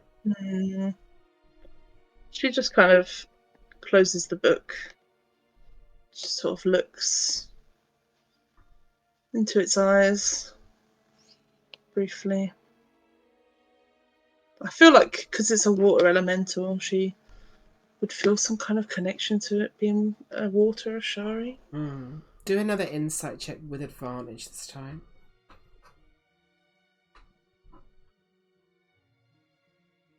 6 is not enough. 12 is not enough. It's just struggling to get a true read on this creature. Yeah.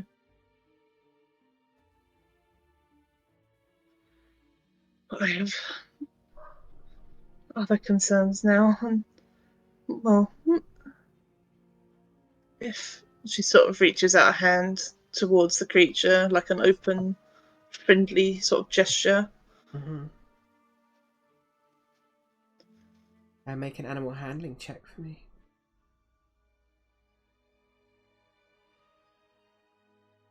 15 is enough. As you reach out the hand, it's still hissing. And what are you attempting to do? Describe to me how you succeed.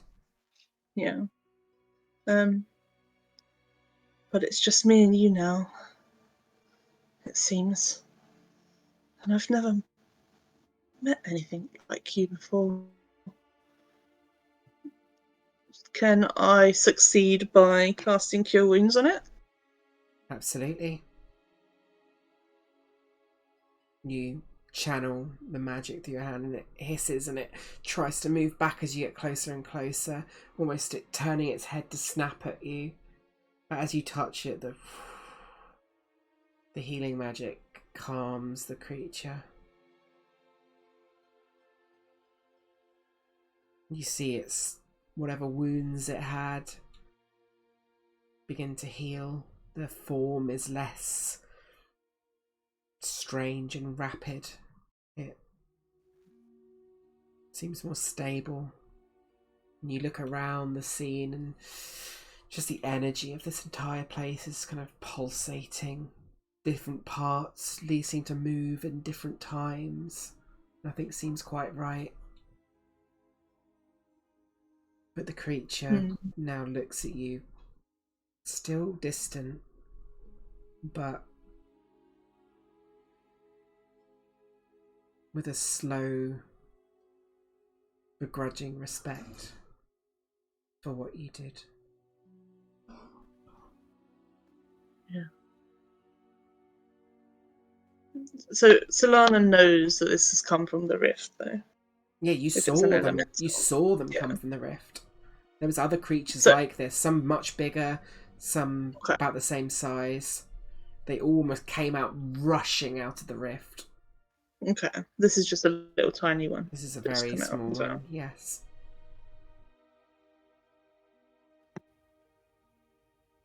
Yeah. She sort of nods. Yeah. Understand your fear against me. I would fear you too as well if I hadn't just seen what I'd seen. Maybe she sort of like shakes her head in a sort of no to herself sort of fashion and sort of stands up. Mm-hmm. I thought for a second maybe we could help each other, but don't be silly, Solana. You're on your own now. The creature just watches you, still sitting, its legs underneath it like a cat would. She sort of looks down at the creature, just with a sort of sad smile. I'm not going to kill you. And I hope that you won't kill me if I see you again. But I've got to go. And she's gonna walk away from this creature and go back up to the. In fact, she's just not even going to go back up there. She doesn't want to see the scene again. She's just going to go and head towards Byron, the place. You walk for what feels like hours. And eventually, you come to a point in the trees where there is a barrier, like a miasma in the air. You Do you reach out and touch it? Yeah. You almost push against it, and it's almost like a dome, like a miasmic dome. As you look up, and it travels all the way up into the sky above the treetops. Mm. Time. Something to do with the ritual. It's created some kind of trappings within here. You push against it, but you feel your hand just repulse backwards. Mm. Kind of looks down to the book. Seems I need to do something first. Hopefully get rid of this. Just talking to herself at this point. Just opens the book to have a look through. See if there's anything she can do about this timey-wimey. You sit there and you read, and you read, and you read, and you read. You study every aspect of this book. It takes time. There's no check involved. It doesn't. You have all the time in the world here. Yeah. But eventually you slowly begin to understand the intricacies of the ritual. There's not only rituals in here, there's history of various rituals and history of the chronomatic ritual itself. You learn of an event during the Age of Arcanum where a wizard of Avalir froze time and created a pocket plane in an area of the city where everything was frozen. It took a number of powerful wizards to undo the effects of the spell. Only by completing this ritual, the one that Uvenda held, can it be completed. The list of steps is very long, however, and complicated. Alone, it is beyond your level of understanding right now. Do you want to know how much time do you think it would take to complete the ritual with the amount of research needed and the steps involved? Probably too bloody long, right? For herself, anyway. You think it would take about 20 years. Jeez. Yeah. But also, from reading this ritual, you know there is no other choice. Yeah. Well, you can gather, you either complete the ritual or you're stuck in this pocket plane for the rest of time. Well, shit. As you're reading, you look up and you notice the creature has followed you at a distance, but about 60 feet away. It sits low in the grass and just watches you. She looks up briefly and matches eyes to the creature.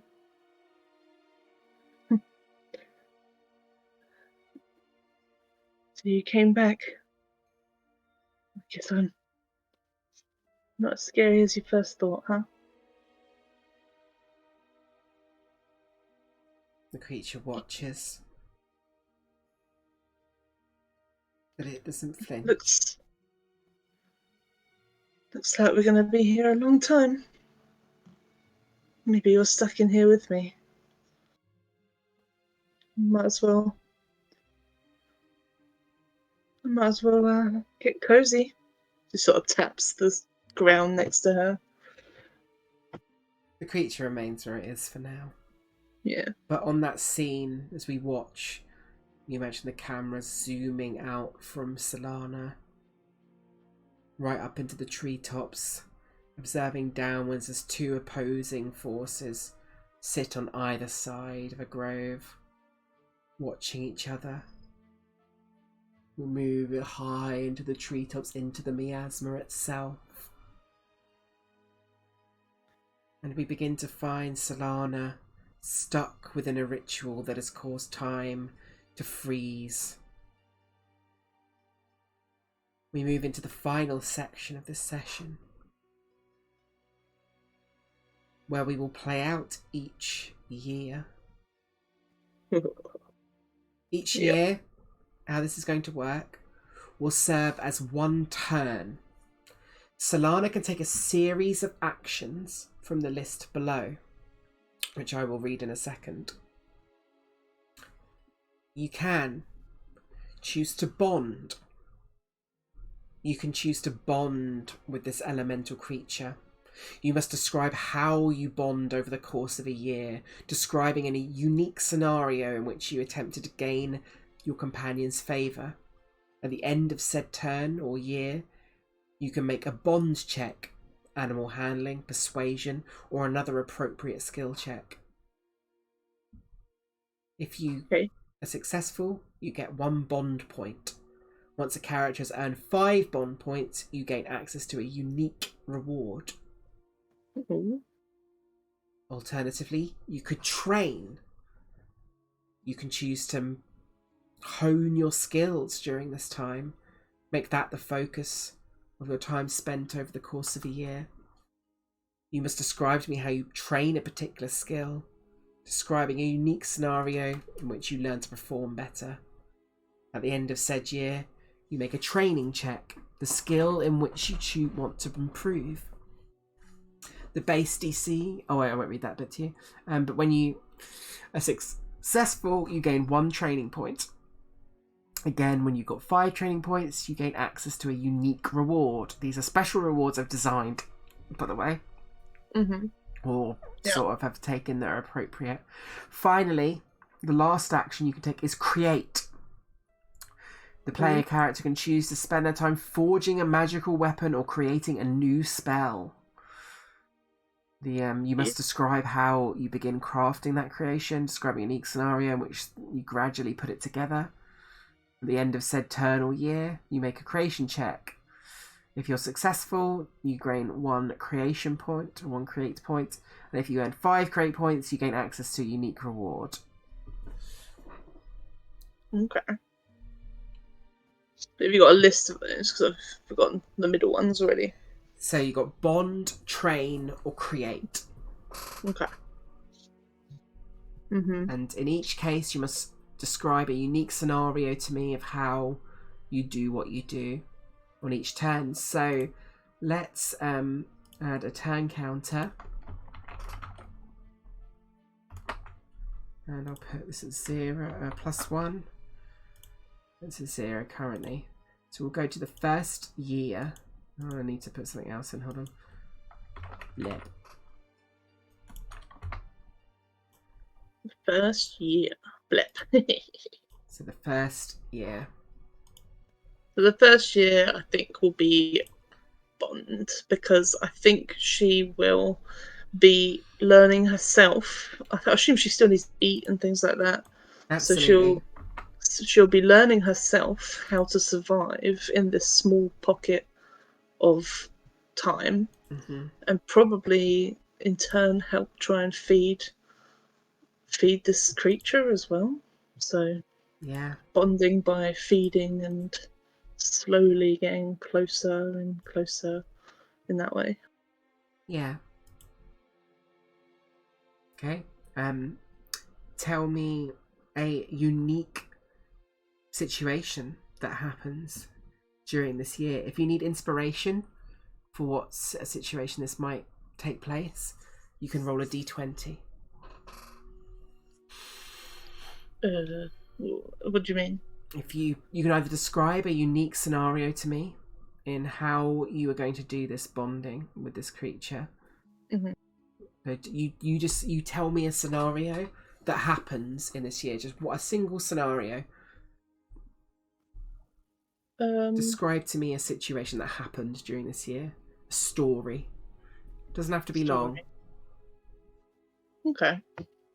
I think one of the first things she would have probably turned to for source of food would be to water. Would there be any water in this pocket of time? Yeah, 100% there would be water, yeah. So the first thing she probably would have done would be go fishing. And with her growing up around fishing fishing and fishing things, and having fish as probably a main staple food, Yeah. I think she'd be pretty adept at it, and probably assume that the little creature would be around or hanging around or in the vicinity At a distance, but yes. at a distance. Yeah.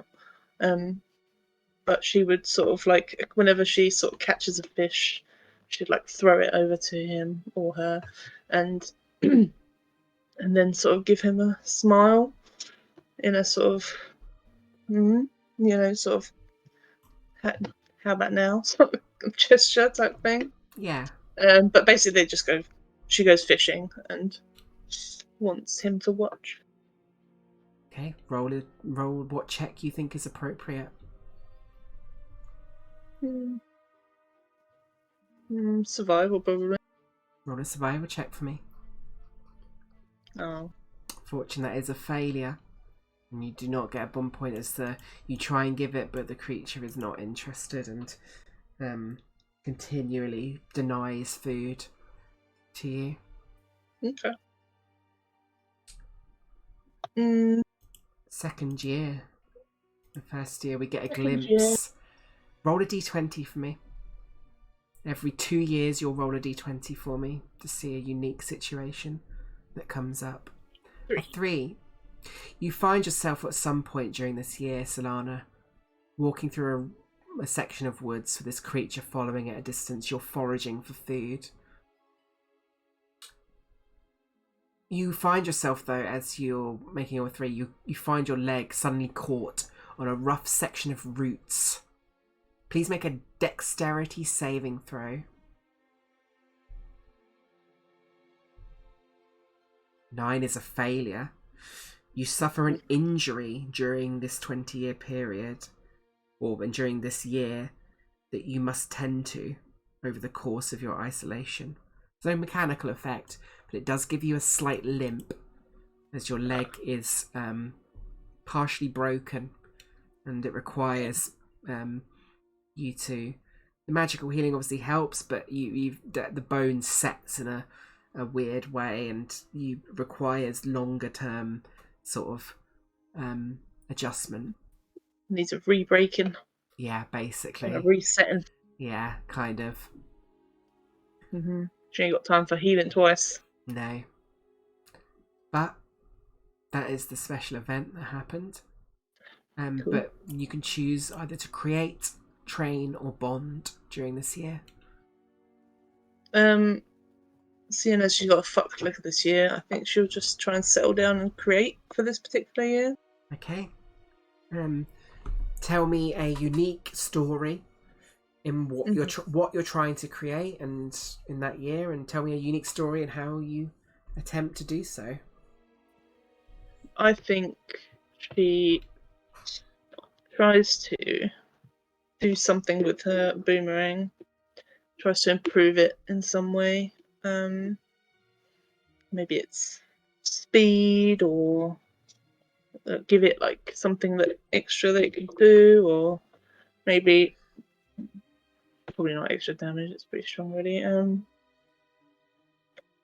Make it magical in some way, maybe imbue it with like the water from her Shari background, perhaps. Absolutely.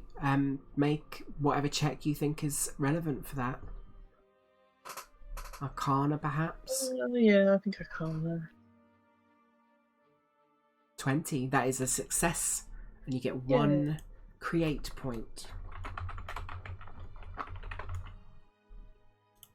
Cool. Another year passes.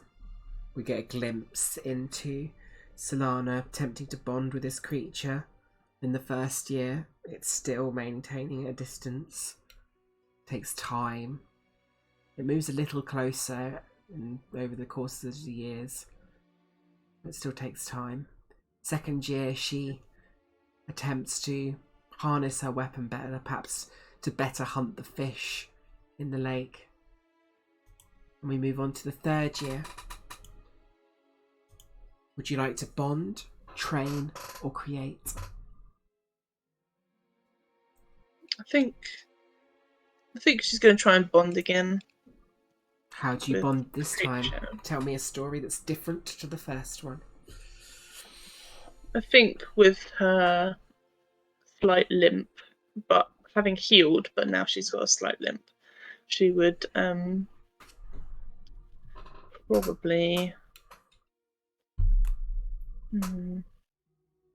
probably be storing more food around, so she hasn't got to hunt and gather every single day. So she will try and bond in such a way where she makes a little separate food store for the creature, but like next to hers, but like it's open so that he can get to it if he wants to. So it's just kind of a sneaky way to try and get him to come closer. Yeah. What check would you like to make as part of your bond check? I'm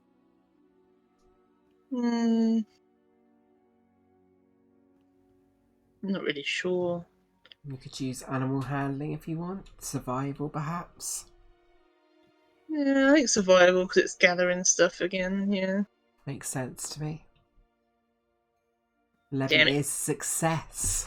Could get... Gain 1 bond point as the creature at a distance with you creating this food storage, it does start to eat. You start to notice the piles are gone overnight, and then you start to see the creature eating itself in your presence. No. Sometimes it even turns away from you. Usually it locks its eyes on you at all times, but this time it turns away from you and does eat. Another glimpse as you study the rituals further, gathering what you need, foraging for food, bonding with this creature. Another year passes. Roll me another d20. 4. As you forage for food, on one particular tree that you notice that you haven't seen before, and you see an arrow is stuck in it with a note attached. You move up to the note and you unravel it, and the note reads, "The treasure lies 700 steps north, 800 steps west, and 400 steps north again. Dig down at the large rotted tree." You can make a survival check for me if you'd like to try and find this treasure. Yes. 19 is success. So you do get some treasure here. Give me treasure. Bear with me whilst I get this stuff open. So you get to roll on individual treasure challenge table. Roll a d100 for me. Tell me your result because I'm not reading it. 86. 86. You get... very bad roll, but you get 10 gold pieces. No, sorry, 100 gold pieces. That's times 10. Yeah. And you also get to roll on magic item. What was it? For fuck's sake. Table B. Bear with me. Roll me another D100. Tell me what you get, because again, I'm not reading it. 2. You get a potion of healing greater. Oh. Fair enough.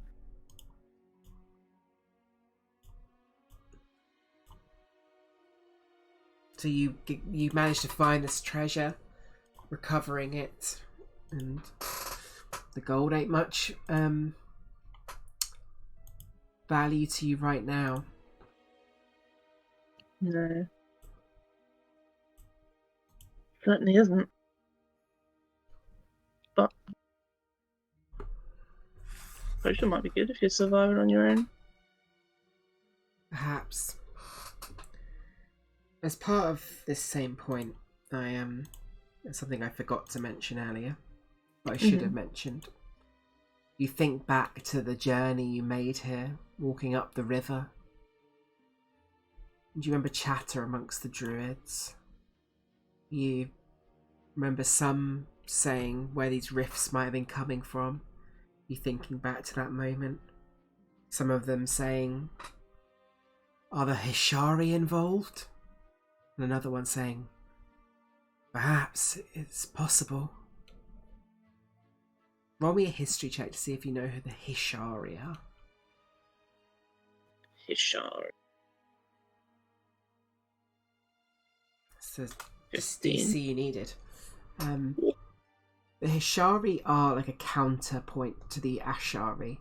They are a cult that are based on the continent of Isilra originally, which is where Vasselheim, the Dawn City, is based. But there's rumours they've moved into all parts of Exandria. They are almost the opposite of the Ashari. They believe that disrupting the elements, they believe in they experiment with esoteric elemental worship in a way. They're often used as they often seen like tampering with uncontrollable powers, and the cult of the Hishari is often used like a cautionary tale, because the village they were founded in was like destroyed in a destruction, and often the Ashari use it as a due to their playing with the elemental forces, almost used as a cautionary tale in the Ashari of this is why we try and stop the elemental forces. And then as you think this, you look down at your elemental friend, now still distant but looking up at you. It is year 4. Do you bond? Yeah, let's bond again. Okay. Give me a unique story, different from the others, and tell me what skill. So I think playing upon the previous year's success with food, I think she's going to try and figure out what his favourite food is, and give him all of his favourite food, but in exchange for like allowing her to get a bit closer and actually have like a single pet and then back away. Okay. Tell me what skill you're using.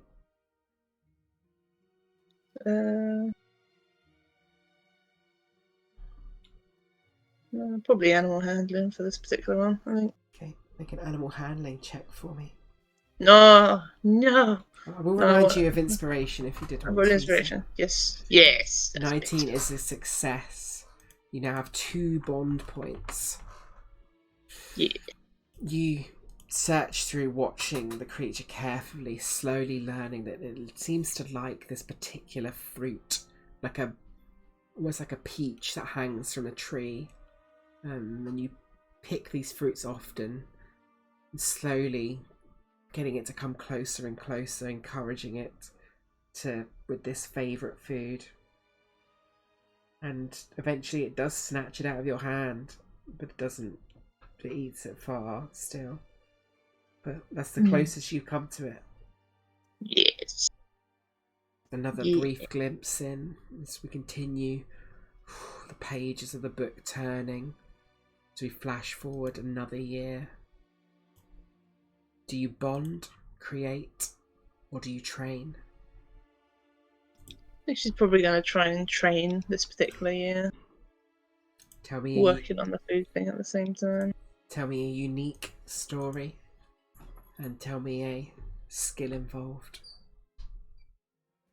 I feel like she's probably gonna try and train her. I don't know how it would work, but I feel like having survived on very little this long, it's gonna be like building up her constitution a bit. You know what I mean? Like trying to work out what poisonous berries are and things like that, Okay. I don't know if that counts for the training thing, I don't know. We have to pick a skill, is what I will say. Skill.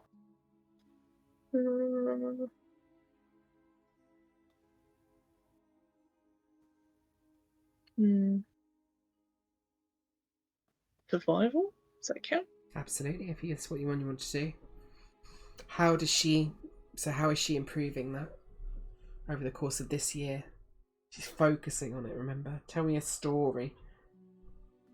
I think she starts making notes of which foods are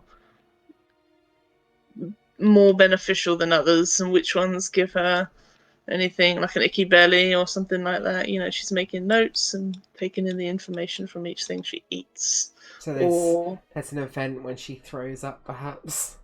Oh yeah, definitely, 100%. Yeah. Has a couple of days off, The creature watching you, curious. You're sick on the floor after eating this unknown fruit. Make a survival check for me. That is a failure, unfortunately. Makes sense with the vomiting. Yeah, it does. Your experimentation, unfortunately, led to mostly hardship, and you discovered some things you don't like, but it didn't necessarily make you much more better because you spent a lot of time off sick. Yep. Nice. Another year passes, another page turns, slowly getting closer to understanding the ritual and what is needed to be completed. Roll me a d20 again. 20 or 100? A d20. 23. Re-roll 3 because you already got that. 1. Okay. Oh yeah. One get all the low numbers. At one point during your time sitting and taking track of these different fruits, you see in the distance a beautiful white horse just dashes through, seemingly unaffected by the time. Jeez. What do you do? I don't know, go and see if I can follow it. Depends how fast it was. It was pretty fast. It was running about full sort of, not full pelt, but like a gallop. Yeah, guess just go and see where it went. Make a survival check for me.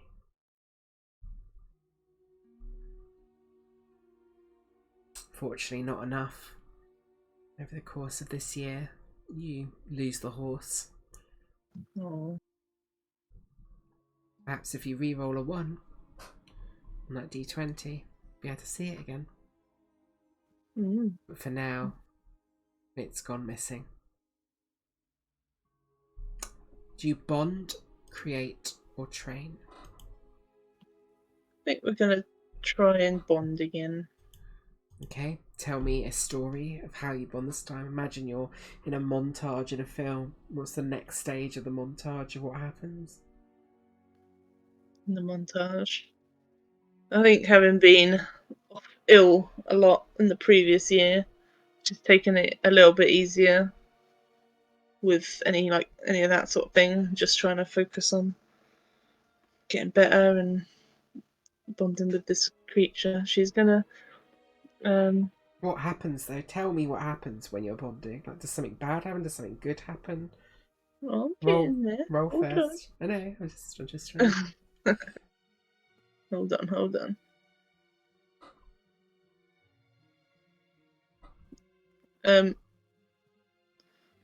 Bonding. If it's easier to imagine, just imagine.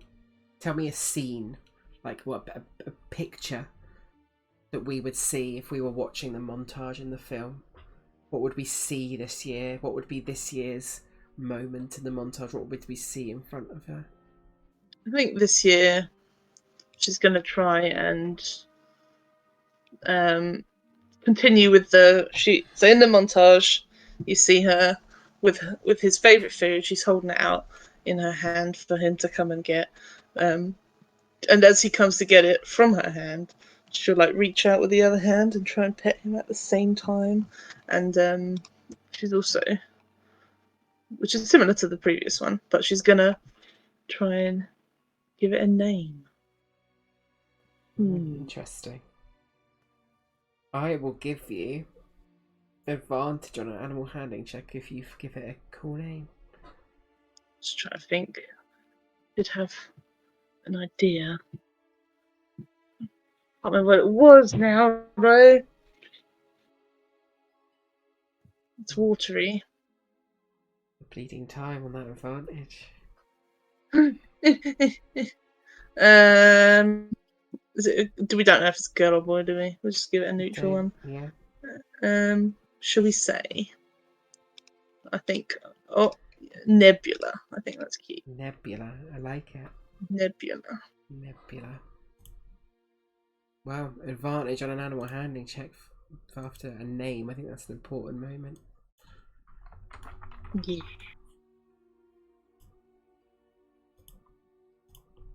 A 14 is a success.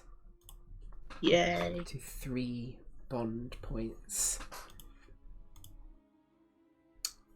I think she would also try and, after giving it a name, just throughout the whole year, like it's slowly, like she's able to pet it more and more, sort of thing. And eventually she'll try and encourage it, like, up onto her arm. Yeah, and with a 14, by the end of that year, you do find that he is willing to go up onto your arm at this point. And she feeds him like a parrot on her shoulder. Another year passes, another page turns. Do you bond, create, or train? I think we start up in the creation, doing the weapon thing a bit more. Okay, tell me a story of how you succeed or fail. If you want to roll first or role play the outcome, that's totally fair. Yeah, let's do that. Tell me what skill you use, and then we'll use Arcana. A success. You gain another creation point. Tell me how you succeed. Tell me a story of how she starts infusing a weapon with magic.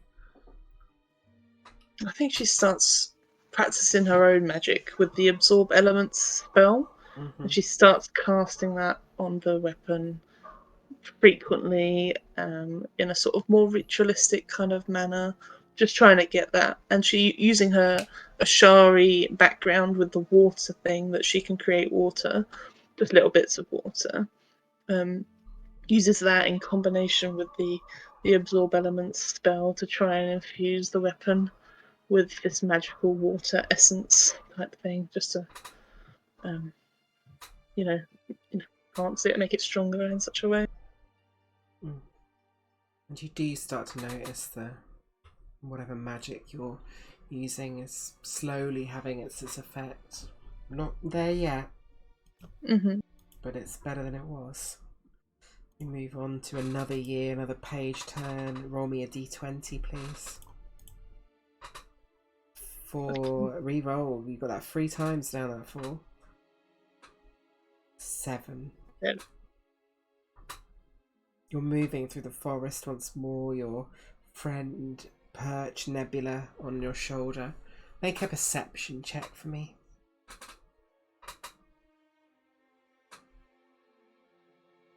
22. But luckily, danger is avoided this day, as you spot a pile of brush covering a sinkhole, and you think it could have been quite bad if you'd fallen into the sinkhole. And you and your creature, both of you and Nebula, avoid it this year. Do you create, bond, or do you train? I think we create again. Okay. Continue with our creation. Roll a check and describe how you either succeed or fail to be. I think this one will be an athletics or an attack roll, because I think she's going to start using the infused part of what she's been doing in her attacks now. Make an attack roll for me. That makes sense. 9 is this failure, unfortunately. You're struggling this year. It's a school of hard knocks kind of way. You're the lack of food in this place, the inability to stay at your complete peak performance, no swimming really. There's small lakes, but it's not really enough to get up to the waves you were used to by Vesra. Definitely makes you feel not quite as on point this year, as you are now 8 years in and visibly aging. Okay. Another year passes though. Do you bond, train, or create? I think we bond again. Tell me what skill, and you can tell me how you fail or succeed. Let me see if I think now that he is comfortable in her presence, on her shoulder, having food, now she's gonna actually start trying to have him sort of help with certain things. So like fishing, like he can get his own stuff, and then come back, we can hang out. So she's going to teach him sort of how to fish, how to use his teeth more, like attack stuff.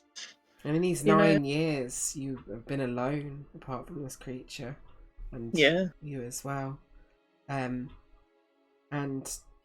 he is growing as well, you've noticed. And he's able to swim with more ability deep into the waters. Roll me a check you think's appropriate. Well,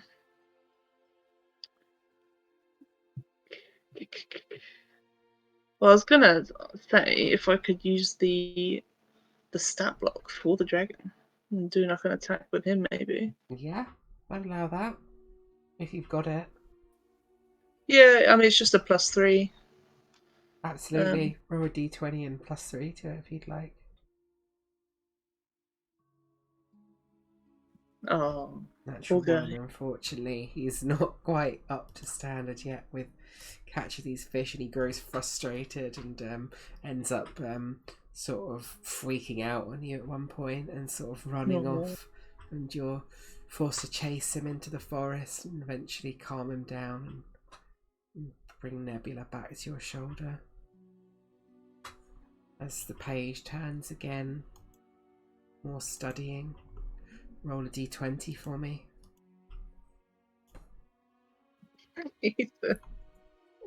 Hold on. Reroll, yeah. So, you feel like you've explored so much of this area now, but clearly not. As at one point you find a group of travelling merchants that are frozen in time, like those at the ritual.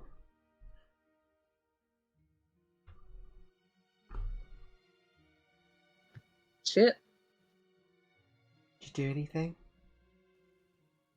I guess she searches her stuff, see if she's got anything useful that she could use. For now, anyway. Things you'd find on them are 18 gold pieces in total. Oh, I don't think she'll steal their gold. Yeah. You'd also find pretty much anything on the adventuring gear list apart from potions. So if you wanted to add anything from that list, you don't have to do it now, do it after the session. If you did want to steal from them, you could do that. Yeah. No. Cool. Do you bond, create, or train? What's my points so far on each one? You've got 2 create, 3 bond, and 0 training. I think we'll have to just focus on the 2 we've got points in so far. So we'll do some bonding again. Okay, roll a check and then describe to me how you succeed or fail with a little story. A moment in the montage. Instead of sort of showing him how to do things, she's gonna train him in a sort of different way, where she allows him to attempt things himself without her showing, but instead sort of work with her own skills to, like with the boomerang and like like a training, like a sparring partner, but where there's no like direct input, but they just sort of Yeah, let the trainee practice what they think they can do first, sort of thing. You know what I mean? absolutely understand what you mean, yeah. Roll whatever check you think's appropriate. Um, um,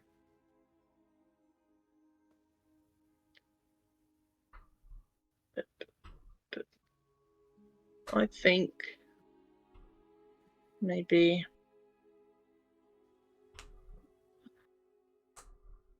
it might be cheating because I've got really good No. points in athletics, but I feel like it's probably more her strength. Like she's building up her own Yeah, it strength at the makes same perfect time. sense. You've not even rolled athletics once in this thing. It's not cheating. Okay, athletics. 19 is a success. With 4 bond points. 1 more for a special reward. The page's turn once more.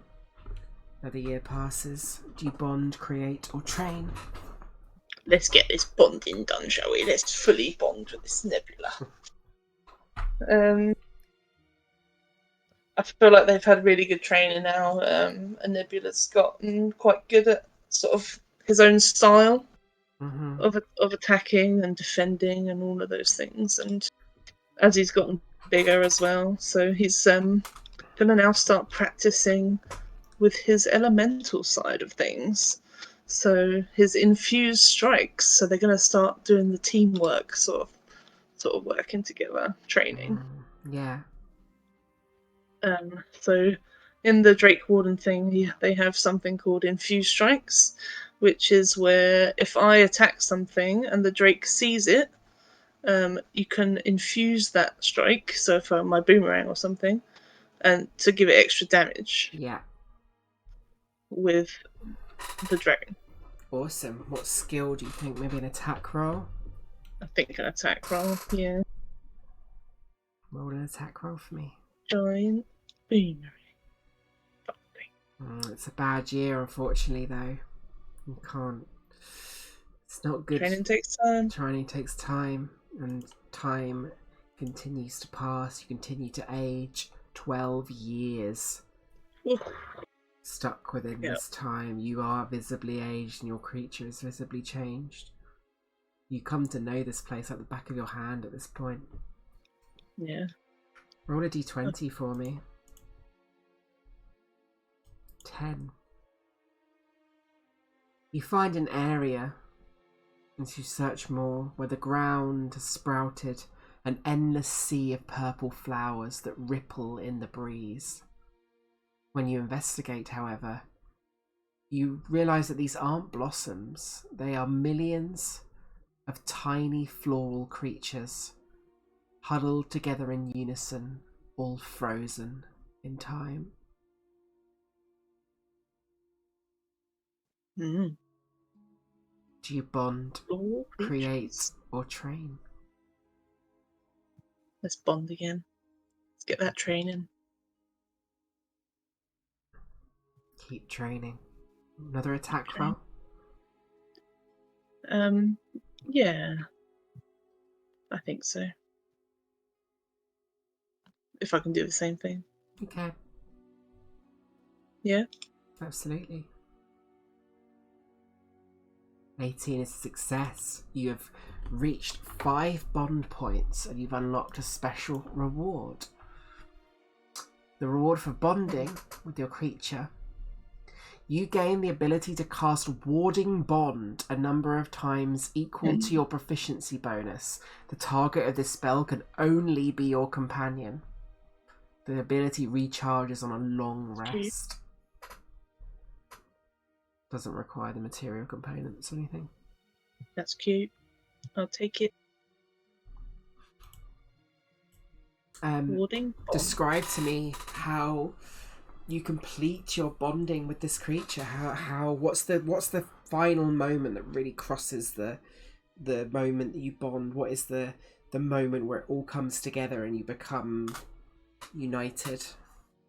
So I think that they've been training together. They've been training together a long time now, 2 years worth of training, and it finally has started to pick up, and their synchronization and their ability to work together has begun to really improve, and they've been hitting their targets, and whenever Silana strikes anything at the moment with her boomerang, anything stationary is still what they're able to hit together.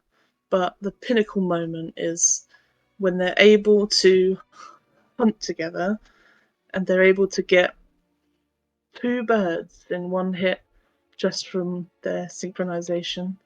So Yana throws out her boomerang and it hits the first and then goes on to the second as her training before. But the real cinch was to have that water element to the attack to really get the hunt done. And you both eat side by side, crunching on this cooked meat together, and the creature Nebula snuggles into you that night. Yeah, I feel like she's made a little bed next to her bed. Yeah. Under their little tent, I'm sure she's made from leaves or something. And as you sleep together, we see another page in the book turn. Do you create or train? We're gonna create, see if we can get this one. Okay. Roll a check and then tell me how you succeed or fail. I can't remember what I did last time with it, to be honest. I think you rolled Arcana.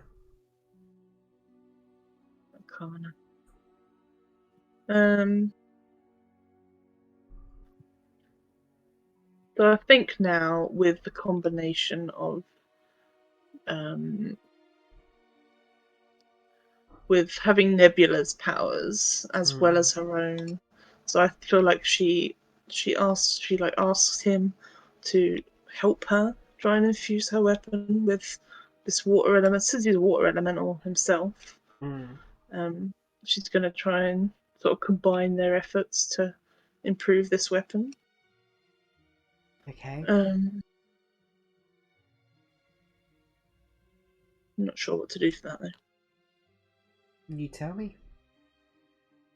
Um, Animal handling, Arcana, as long as it vaguely applies. I feel like maybe nature, because it's like knowing how to use a water elemental's powers. Yeah, makes sense to me. Roll a nature check. It's a failure, unfortunately. The page turns once more. Roll a d20 for me. Roll a reroll. You've rolled about 8 4s in this fucking thing. A 9. You see that a frozen owlbear makes its nest nearby in a set of brambles, and inside are a number of frozen owlbear eggs. Ooh. Did you do anything with them? No, I'm not touching that egg. That's mean. Then you leave the frozen owlbear in place. Do you train or do you create? Unless I can have a pet owlbear, that'd be great. I'll have a pet owlbear. It's frozen in times, and if it Yeah. ever unfreezes, then. But Yeah. we'll speed this process up slightly because it's obviously getting Yeah. close to 10:30. So you just tell me the skill, you roll it, and then I'll describe the scene. Okay. So we'll do another crate. Okay. Just roll a skill that you think's relevant. Should we do Arcana? 17's a success. You continue your journeys into understanding, fusing your boomerang with power, slowly throwing it into the water itself, having it move along the surface of the water, the boomerang, and trying to pick up bits of the water and then enchant that as you do, as the water captures bits of the waves, and to really channel the essence of water into the boomerang itself. Another year passes. Do you create or train? How many crate points do I have now? 3. Let's do some more creating. Do I have to roll the 20? Yeah. No, not this one. This one's 16. Oh, okay. Pick a skill. I'll keep that in mind then. 10. Skill. We're creating. Let's do some attacks with it. A success. Almost completely infused this now. Water channeling through the boomerang itself, becoming more and more powerful. The book turns once more. The studying continues alongside your training. You go strong. Roll a d20 for me, because 10 you already actually had rolled, so. 1. You see the horse once more. It still lives as it runs through. A few years later, sees it again. It's an old horse. You're going to follow it again. Make a survival check for me. Right. Unfortunately, you lose track of the horse again. Unable to keep up with it. The page turns once again. Do you create or do you train? Let's create. Final years, you're getting closer and closer. You can almost taste the ritual, needing all the components, all the skill involved. Yeah. And when you aren't studying, when you aren't getting closer, you're trying to channel this boomerang with more power. As you know, you think of the Minotaur. You cut down, you think of the other 4 figures. The red-skinned old tiefling woman, the white-skinned black-shelled turtle. You think of the black-skinned Minotaur with the golden scimitars, and you think of the hobgoblin, tall, angular, muscular, looks like a member of some kind of militia, like an army man, a soldier, and you think of the dragonborn in black plate with the withered hand. What do you roll? Or was it survival you rolled?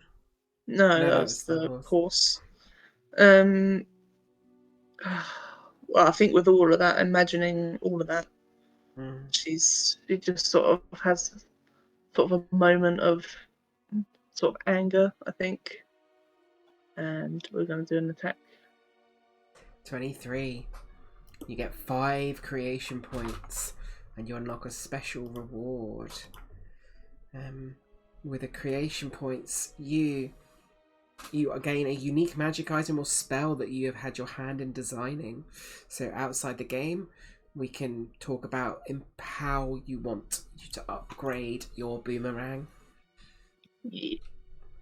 Cool. Make it magic, please. Yeah. Roll a d20. These last few years pass.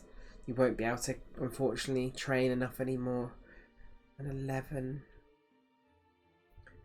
These years coming to an end. You're studying. You're getting so stuck into your studying. It doesn't matter anything else you do anymore. You must complete the ritual. You must break free. You must get revenge for all those who suffered. Meanwhile, Nebula lets out an awful stinking burp that is quite unpleasant. Roll another d20 for me. I imagine infused with ice as if that's his Yes, breath. absolutely. A d20. Yes, studying continues. 16. The sky turns dark, yet the stars glitch in the night sky as the miasma dome above you distorts their view. The flow of time strange and odd as a comet shoots backwards.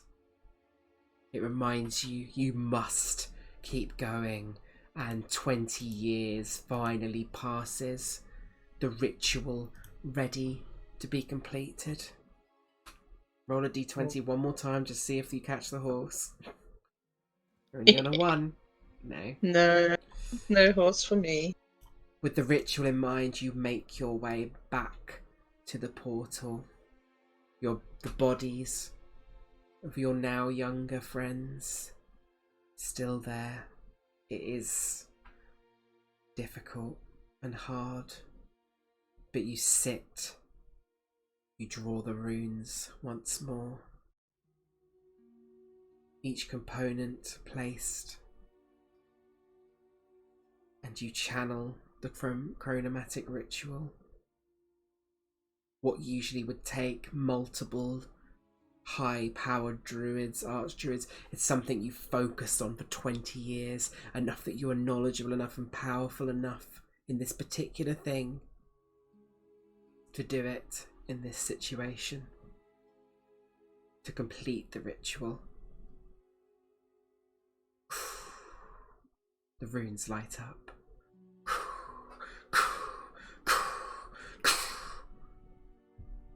And we watch. The camera zooms out of Solana sitting in the centre of this circle, down with the draconic creature Nebula wrapped around her. And we look all the way up to the miasma as it bursts and falls, the dome. And time, we see the owlbear begin to move again. The eggs being nestled behind. We see the white horse running through the trees faster than before. We see the tiny creatures, the flowers, begin to sway and move normally and then shuffle off into the distance. You begin to see the merchants who kind of shake their head and check the clocks on their wrist and then move on towards to their next location. The comet now moves in the sky back to where it should be. And Solana is free. And she has a destination in mind. Her and Nebula march through the Riff and Mist jungle until on the very edges they see the small town of Byrodin. And that's where we will end the session.